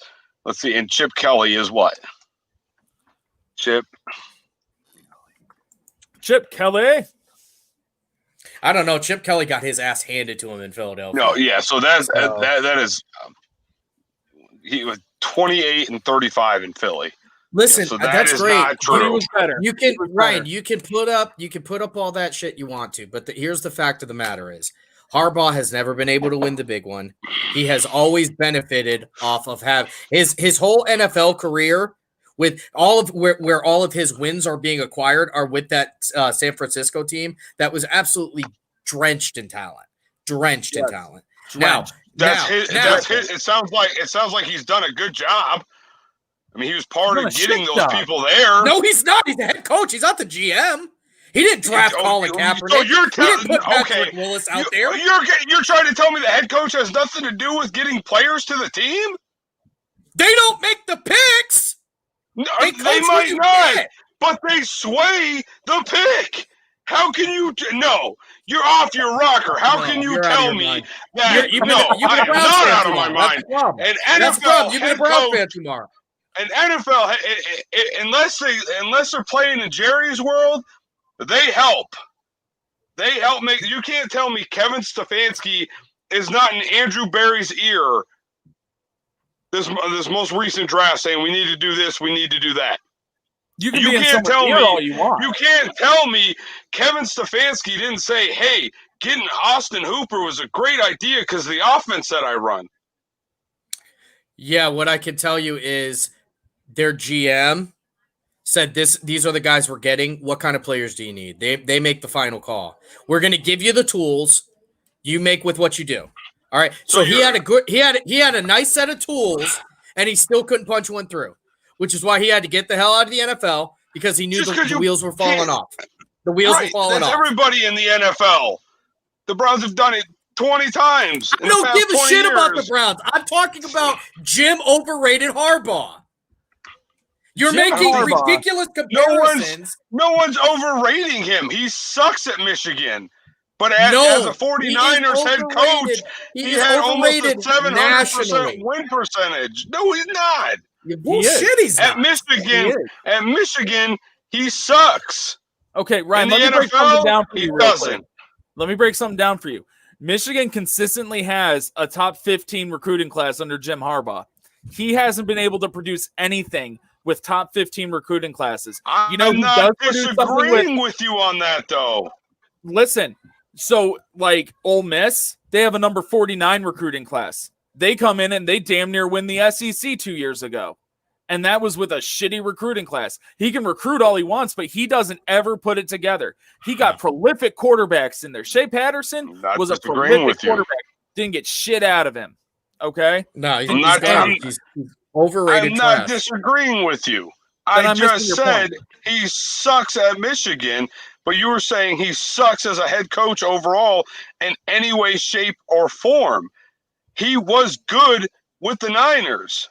Well, when you have the San Francisco 49ers that had a top 3 defense. You just said that Hugh Jackson, who went 31, would have been a better head coach than a man that helped the 49ers get to the Super Bowl.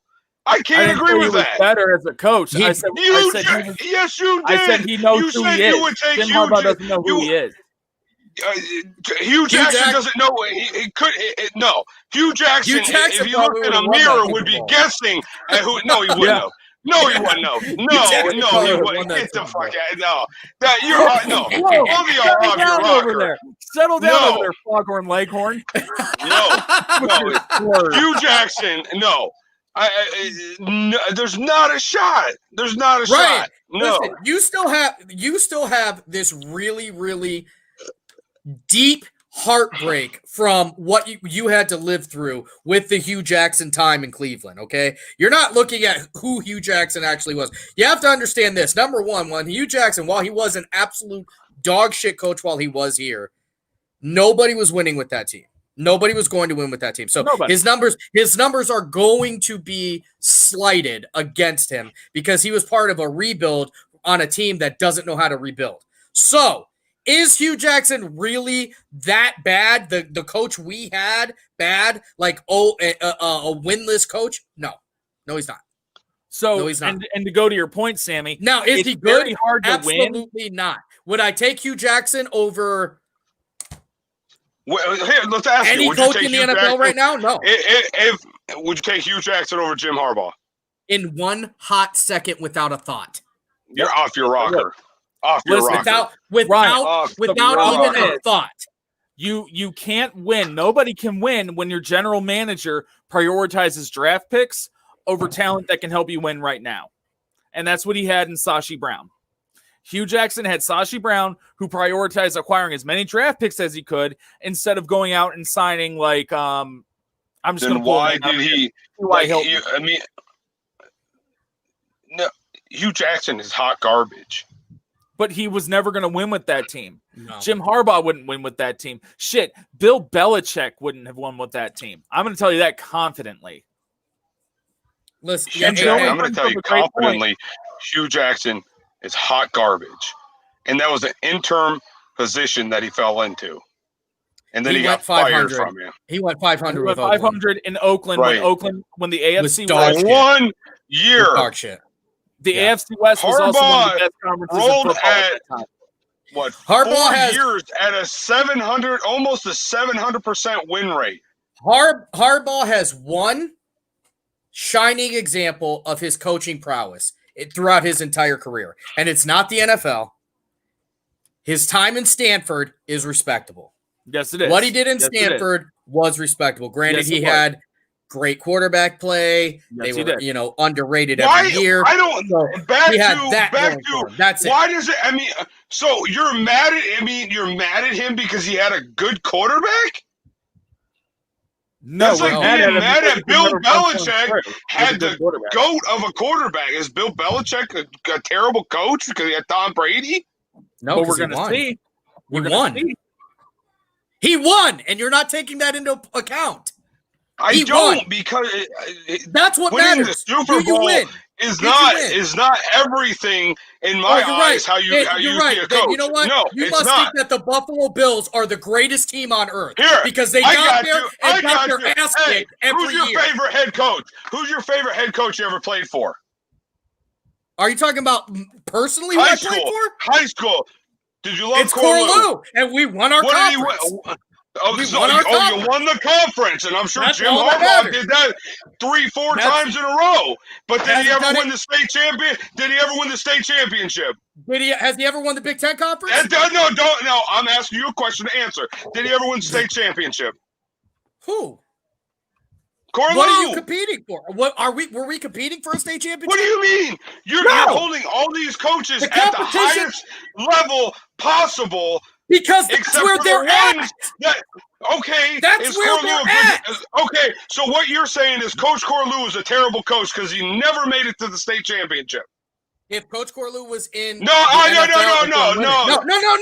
no, because it's a at different any comparison. level. If it's No, at any no. level, no. It's different. How is it different? How is it different? It's a different How? level. It's different You comparison. play to win the game. Okay, right? Right? What the hell's Right? his name? Yeah. Denny Green. Yeah. Dennis No, Denny it's not Green. Denny Green. No, Yes, the it is, Indianapolis asshole. It's Colts Dennis head Green. coach. It's Dennis It- Green. You played to win Whatever. the game. I thought it was Herman Edwards. No, it wasn't. All I'm saying is, you can't say Harbaugh sucked because he didn't win, and then turn around and say this guy is great because, well, he won a conference. Yeah, you can I mean, because that the play, doesn't. No, they're two different no, you standards. can't. They're two different No, standards. you can't. Yes, you Why? can. Yes, Why? you can. Because they're Why two is it a different different standards. standard? Why Because is it a once- different standard? Because one standard is one group in one area of Ohio, and the other standard is somebody who's getting the best of the best to compete against the best of the best. The playing field is completely different. Thanks, So Becky what he Boo. did with Ash Tabula and those teams is worth talking about.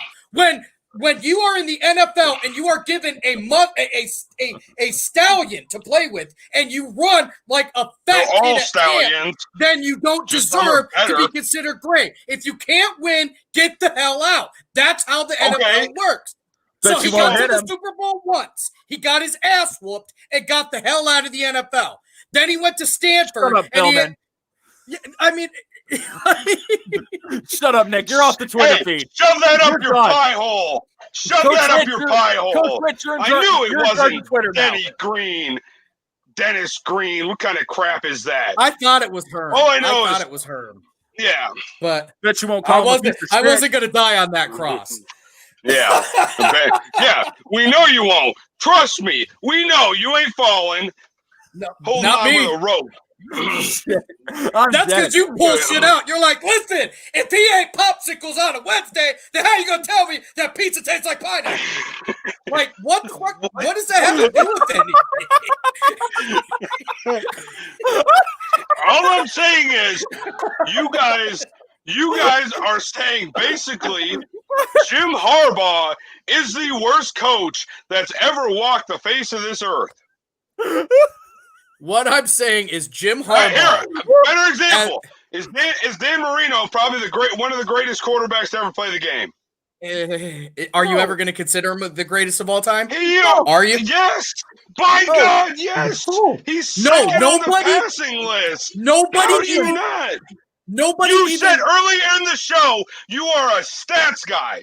You are a damn liar. Then nobody even considers him as the GOAT. Nobody. Nobody I considers did Dan not say Marino he the was greatest the of all GOAT. time. I did not say nobody that. in Open their your right ears up mind because I know I'm considers yelling Dan loud Marino enough. the greatest of all Trust time. me. No one said that, Tom, for the third time. I said, would you consider Dan Marino one of the greatest quarterbacks to ever play the game? I didn't say the greatest. No, because I don't do drugs anymore. Yes. Listen, is he one of the best quarterbacks to play? Yes. He never punched it through, though. Never punched it through. You're right. So he's never going to be the greatest. Sucks. So he sucks. You're right. On your So guys' Jim level, right. he is the So Jim worst quarterback in the nation. He So should have Jim never Harbaugh played it. with He his- should have never went anywhere and did anything. So Jim Harbaugh, with his 3-year NFL career, going to the Super Bowl once and getting his ass kicked does not qualify him to make him a great coach. He's not. He had good years at Stanford. He's better than Hugh Jackson. He overachieved one time with the San Francisco 49ers. He went back to his alma mater and has showed his true colors as a mediocre to below average coach. That is the story of Jim Harbaugh. Is he overrated? Absolutely, he's overrated. Has been overrated since he got there. The creases in his khakis are more impressive than his record. So I'm going to break it down for you super easy right now, the way that you can understand. Jerry Sloan, one of the greatest coaches of all time, never won an NBA championship. But Jerry Sloan will never be mentioned as one of the greatest coaches of all time because he could never win an NBA championship. He never punched one through, and he had the mailman. I never said he was the greatest coach of all time. For the love of God. Do you know? No, who Jerry you Sloan don't. was? Obviously, yes. He was, so what you're saying? What you're saying is, I'm saying you guys are saying he is the worst coach to ever walk the face of this earth. No, I said you guys have garbage. You have. He's garbage. He's a what shitty is garbage coach. Then? What is garbage? Shitty. What is garbage? It's going against. It's going to Michigan mediocre. and getting your ass handed to you by not only Ohio State but Michigan Michigan State every single year. State, Iowa. Fine. And again, I never disagreed with you guys on that. He sucks at Michigan. He sucks. Beat Michigan. Rutgers beat Michigan. He's garbage. I know that. I did not say that, but saying he's trash, say he's mediocre. No, trash he's means garbage. He's the worst. So you guys are saying he's the worst. He is the worst head coach that's ever walked the face of this earth by saying he's the worst head coach in the Big Ten. I don't know if he's the worst. I don't know if he's the worst in the country. I know he's the worst big coach. I know he's the worst coach in the Big Ten. The whole argument that we've been yelling about for the past 15 minutes was because you guys said, I don't care.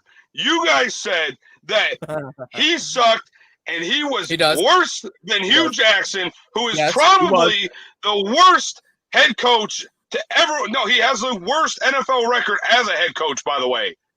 Okay.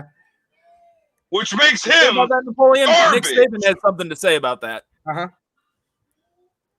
Yeah. No, I'm pretty sure Hugh Jackson has the worst winning record as an NFL head coach to ever walk the face of this earth. He very well might. He very well might. But and you guys are saying you would rather have that guy than the guy that almost punched it through. Yes. That's all I'm saying. Makes no sense. No sense. Because you're taking most of the audience agree. Because you're taking one instance. You're taking one instance and tying your entire argument to him making the Super Bowl one time and not even winning. He made it one time, so he can't be that bad. He can't be that bad a coach. You're right, because he didn't have a quarterback. It was one more time. He didn't have a defense Hugh Jackson. Hugh Jackson couldn't even win. Incorrect. Hugh Jackson is not with the shitty Oakland Raiders. Marty Morningweg. You ever hear of Marty Morningweg? He was the shittiest head coach of all time. Worst head coach of all time. Yeah. It doesn't matter. And I like I said, you're tying everything to a 3-year period where Jim Harbaugh overachieved 1 year. They got there, they lost. Then his time at Stanford, I can't argue against. His time at Stanford was really what has gotten him jobs to this day. Is what he was able to do in Stanford with So that time it was a good shot. It's very similar to like Chip Kelly, when what Chip Kelly was doing in Oregon, and people were like, "Oh, well, he can do that here," and then they brought him and he sucked. So what happened is he was a chameleon, and his true colors showed when he got to Michigan. Shit, he's garbage, trash, not good at all. No. Every even opponent, every opponent that's even in the same on the same echelon as them that they play, they lose to. It's not just Ohio State. I will tell you. I'm not disagreeing with you there. Lou Holtz and Jim Harbaugh are the same person. All right. Holtz and Jim I don't want Harbaugh. to yell anymore. And we're almost done with the show. Let's get through the new Sure, let's Ohio get State going. I'm schedule. liking this. Why limit the Nope. vitriol? All right. No, I'm done because it doesn't matter. See, here's the thing. You'll learn, Tom. I know you haven't known Sammy for that long, but you will learn. Again, he admitted his guilty pleasure of continuing to argue, even though he's wrong. I'm not wrong here, though. I've known Sammy for 17 I'm not years. wrong He here, is. though. He Jim is. Harbaugh, in fact, sucks. He's wrong. Nope. In fact, All right, Nope. Coach Rich. Coach Rich, Nope. you're a great guy, and I respect your opinion. But right now, you are wrong, Yeah. brother. Lou Holtz No. was a dog shit head coach. Dog shit. Lou Holtz looks So like, the audience, Lou Holtz whatever looks like they, Bill Walsh hey, next to Jim just Harbaugh. quickly, the audience, since I think we got 8 or 10 or whatever, just real quick, do me a favor. If you had a choice to choose Harbaugh or Hugh Jackson, put your answer in the comment box. At what level, though? At what level?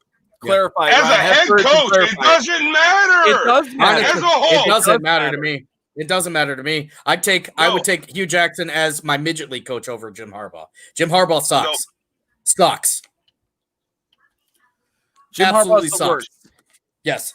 Jim Harbaugh had Colin Kaepernick in his prime and couldn't win. I don't care. Oh my God, I don't care about it. It's a back. I'm not. Nope. Ohio State football released a new schedule today, and I can't with this anymore. Let me bring up the image. I just can't keep doing this. Let me share my screen. For the love of God. Let's get Billman in here. I don't know if I'm going to hit need the a same. calming There presence. it is. I would take Sashi Brown over Jim Harbaugh. Oh, Sashi Brown's not a head coach. No love of shit, God. Ryan. Oh that my was the God. point. That was Somebody the get this point, kid Ryan. a cheeseburger. Randy with your cheeseburgers. Driving him into your gut. All right. You know what I First hear, game Randy? of the season. I hear Is this cheeseburgers Illinois? coagulating, Yes. but I don't hear a heart. So, real quick, we're going to go through and play schedule game and watch how Yes. Ohio State pummels every single one of these teams because they have to. They don't have a choice. They're in the Big Ten Conference, and that's it. There's no more outside of it. So, Illinois. Illinois, Ohio State, 27. A lot to Illinois. nothing. Illinois 10. Ohio State wins. Ohio State 56. Illinois nothing. Rutgers, because it doesn't matter what I say anyways. Go ahead. Rutgers, Ohio State. Ohio State 56. Rutgers 3. Ohio State wins. Ohio State a metric shit ton. Rutgers nothing. Purdue. Ohio State 28. Purdue 27.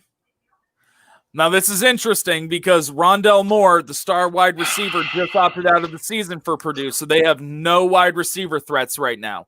But Purdue That does would not have have a good mattered quarterback. anyways. Yes, it would have. Yes, it was. Nope. Because Rondell Moore is Nope. one of the most uncontainable players in college football. Ryan, you understand that Purdue passes Nope. the shit out of the ball on us every year. They can. I don't care. When's the last time Purdue beat Ohio State? 2 years Probably- ago. 2 years ago.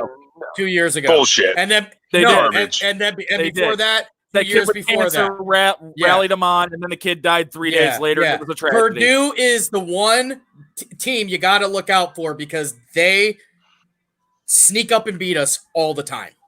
They're the I'm gonna Kanye. say- They're like Kanye. Yes, they are. Great comparison. I'm going to say Ohio State wins 35-14. All right, just do W's. Do win or loss. That's all. We got to Nope. go. Nope. Indiana. Indiana, Ohio State 35, Indiana 21. Ohio State wins. I'm going to say 42-20. Nebraska. Ohio State 49, Nebraska 2 or Nebraska 3, excuse me. Ohio State Are wins they this. that terrible? No, they're not. Adrian Martinez is a prolific quarterback who is the closest thing to Lamar Jackson since Lamar Jackson. Ohio State wins 49-42. They ain't Wait, scoring that much. They ain't scoring that 49 much. to what? You said what, Sammy? 49 to what? I said I- 49-42. Yeah. Oh, Sammy, what did you say? I said, what did I say? 49-3? Yeah, I 49. mean, that is a gigantic difference. Oh yeah, Ohio Anyways. State's going to beat the shit Just out like of our them. difference of opinion on Jim Harbaugh. Yeah, Gigantic difference. Ohio State loves to go against mobile quarterbacks. They love it. Michigan State. Oof. Michigan State. Ohio State 17, Michigan State 14. I'm going to go Ohio State wins. It's going to be Ohio State 21, Michigan State 7. Then Michigan away at Michigan, by the way. Ohio State 77, Michigan 0. Ohio State 100, Michigan 14. To make Ryan Day makes good on his promise. Maryland, that's a win. Yeah, Ohio State A a million, lot to Maryland nothing, 0. Yeah. Now Minnesota has a very good coach in PJ Fleck. That's not Minnesota, dude. That's Maryland. Oh, Maryland. Oh shit. Oh god. Ohio State 56, Maryland nothing. And then this is probably the biggest question mark game, Penn State. Ohio State 21, Penn State 27. 17. Lose that game. Ooh. Ohio State loses. We've been knocking on this freaking door for years. Journey Brown rushes for 275 yards, 6 touchdowns in this game. Penn State 49, Ohio State 35. Now there's a coach. Penn State's got a coach. James Franklin, hell of a coach. I'm not doing this, Iowa. Iowa, because we're coming off the Penn State loss, we beat Iowa 56-3. Ohio State destroys them 49-0. It'll be a shutout. Listen, Coach Rich, I'm not ignoring you because I agree with you. I really do. Iowa, good. They're never a pushover, ever. But a pissed off Ohio State is the most dangerous team in the country. Especially if they start talking about playoffs again, they're going to need that win to be like over the top. And here's the thing. Iowa's players are pissed off because their coach is an unabashed racist. And Iowa doesn't have the balls to fire him right now, which is a travesty. And those players aren't going to play for him. They're done. All right. Yeah, it is now 10:36. I will say this though, just on record: if we take a loss this year, I said Penn State, but Penn State could very, very well be switched out with Michigan State. We're not going to lose to Michigan, but Michigan State. Every year, they're the teams that scare the shit out of me when Ohio State plays. Michigan State is number 1. Purdue is number 2. And for some reason, you got to be careful with Northwestern too. I was just going to say that. Northwestern will sneak up on you. It's that education, man. It's that medical school education where they don't give a shit about football and they just want to come out there and smack these athletes in the mouth. Athletes. Student athletes. Yes, all right, yes. It's 10:36. I'm going to give Ryan an aspirin. Give Ryan a Xanax. Golden water. Some apple cider. Anyways, yeah, apple cider. Yeah, Ryan, why don't you put that out there for people to answer over the weekend, and we'll take their answers and talk about them on Tuesday. Sure, why not? Can there be a true national champion for the college football? I'm so out of it right now. I just want to fight Sammy. I just want to fight them both. I want to fight them both. I think I liked you better, Tom, with the man. You don't want to open, Ryan. I am full of piss and vinegar right now. Okay. Listen, I wish we could show the clip of that kung fu thing you showed the other day. You're still alive. You're still alive. Oh, that would be the best. Anyways, all right. So don't forget, guys. Coming up on Tuesday, we got the Geneva Eagles head coach. Can I just get through the? We're not answering it. Back to not listening. Put your listening ears on, Tom. Anyways, on Tuesday, coming up, Chip Sorber from the Geneva Eagles will be on with us live. I don't know if he has an assistant. I think he's just flying solo. But nonetheless, he will be with us. I'm going to do my damnedest to try and get a really special assistant on. I can. Have you not met Sammy? Wasn't he the best man in your wedding? Sorry, really? Anyways, go, Sammy. Jesus Christ, Ryan. Well, no, all I was going to say, Ryan, is I'm not making any promises, but I'm going to do my damnedest to try and get a very special assistant coach there. I think we know who I'm talking about, but we'll keep that on the QT. We'll keep that on the QT. Who are you talking about? Well, we'll tell you after the show. Oh, okay. Guys, everybody who sat down and watched me and Ryan have a fight like we were 13 years old again. Come on! Thanks for everybody who watched. Listen, it's a blast. I love it. Yep. Hey, we'll see you guys on Tuesday coming up. Don't forget 8:30 kickoff. We'll have Geneva Eagles head coach at 9:30 with us. Pretty stoked. Remember 8-2 last year. Them boys were rolling. So see how this new schedule affects them. What they're going to do to change. So this is Ryan. I'm getting out of here. Thank God. This is Sam getting out of here. Check out our new Twitter as well as follow us on YouTube, please. And I'm Tom, and I don't have a man bun anymore, and I'm out of here. Tom Bodett. I'll keep the lights on. He's still alive. Now I'm going to go. I don't think so. Deuces. Rebound taken by Iguodala. Iguodala to Curry. Back to Iguodala. Up for the layup. Oh, blocked by James. LeBron James with the rejection.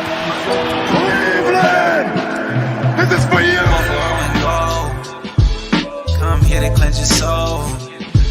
Yeah, 4-4 and go. That other getting old. We got Sam, Ryan, Tom. This is a sports octagon. Sports for forever and beyond. Spend it with Sam, Ryan, Tom. From the puck to the glove to the pigskins high. Share all of your thoughts, just let it ride. Down the baseline in the bleachers, or you wanna get denied. Yeah, share all of your thoughts, just let it ride. 4-4 and go. Come here to cleanse your soul. Yeah, it's 4-4 and go. Come here to cleanse your soul. The Browns Super Bowl contenders. Hey, listen, when we start talking about what wins Super Bowl, we talk about talent. The Browns, they have the talent. They have it.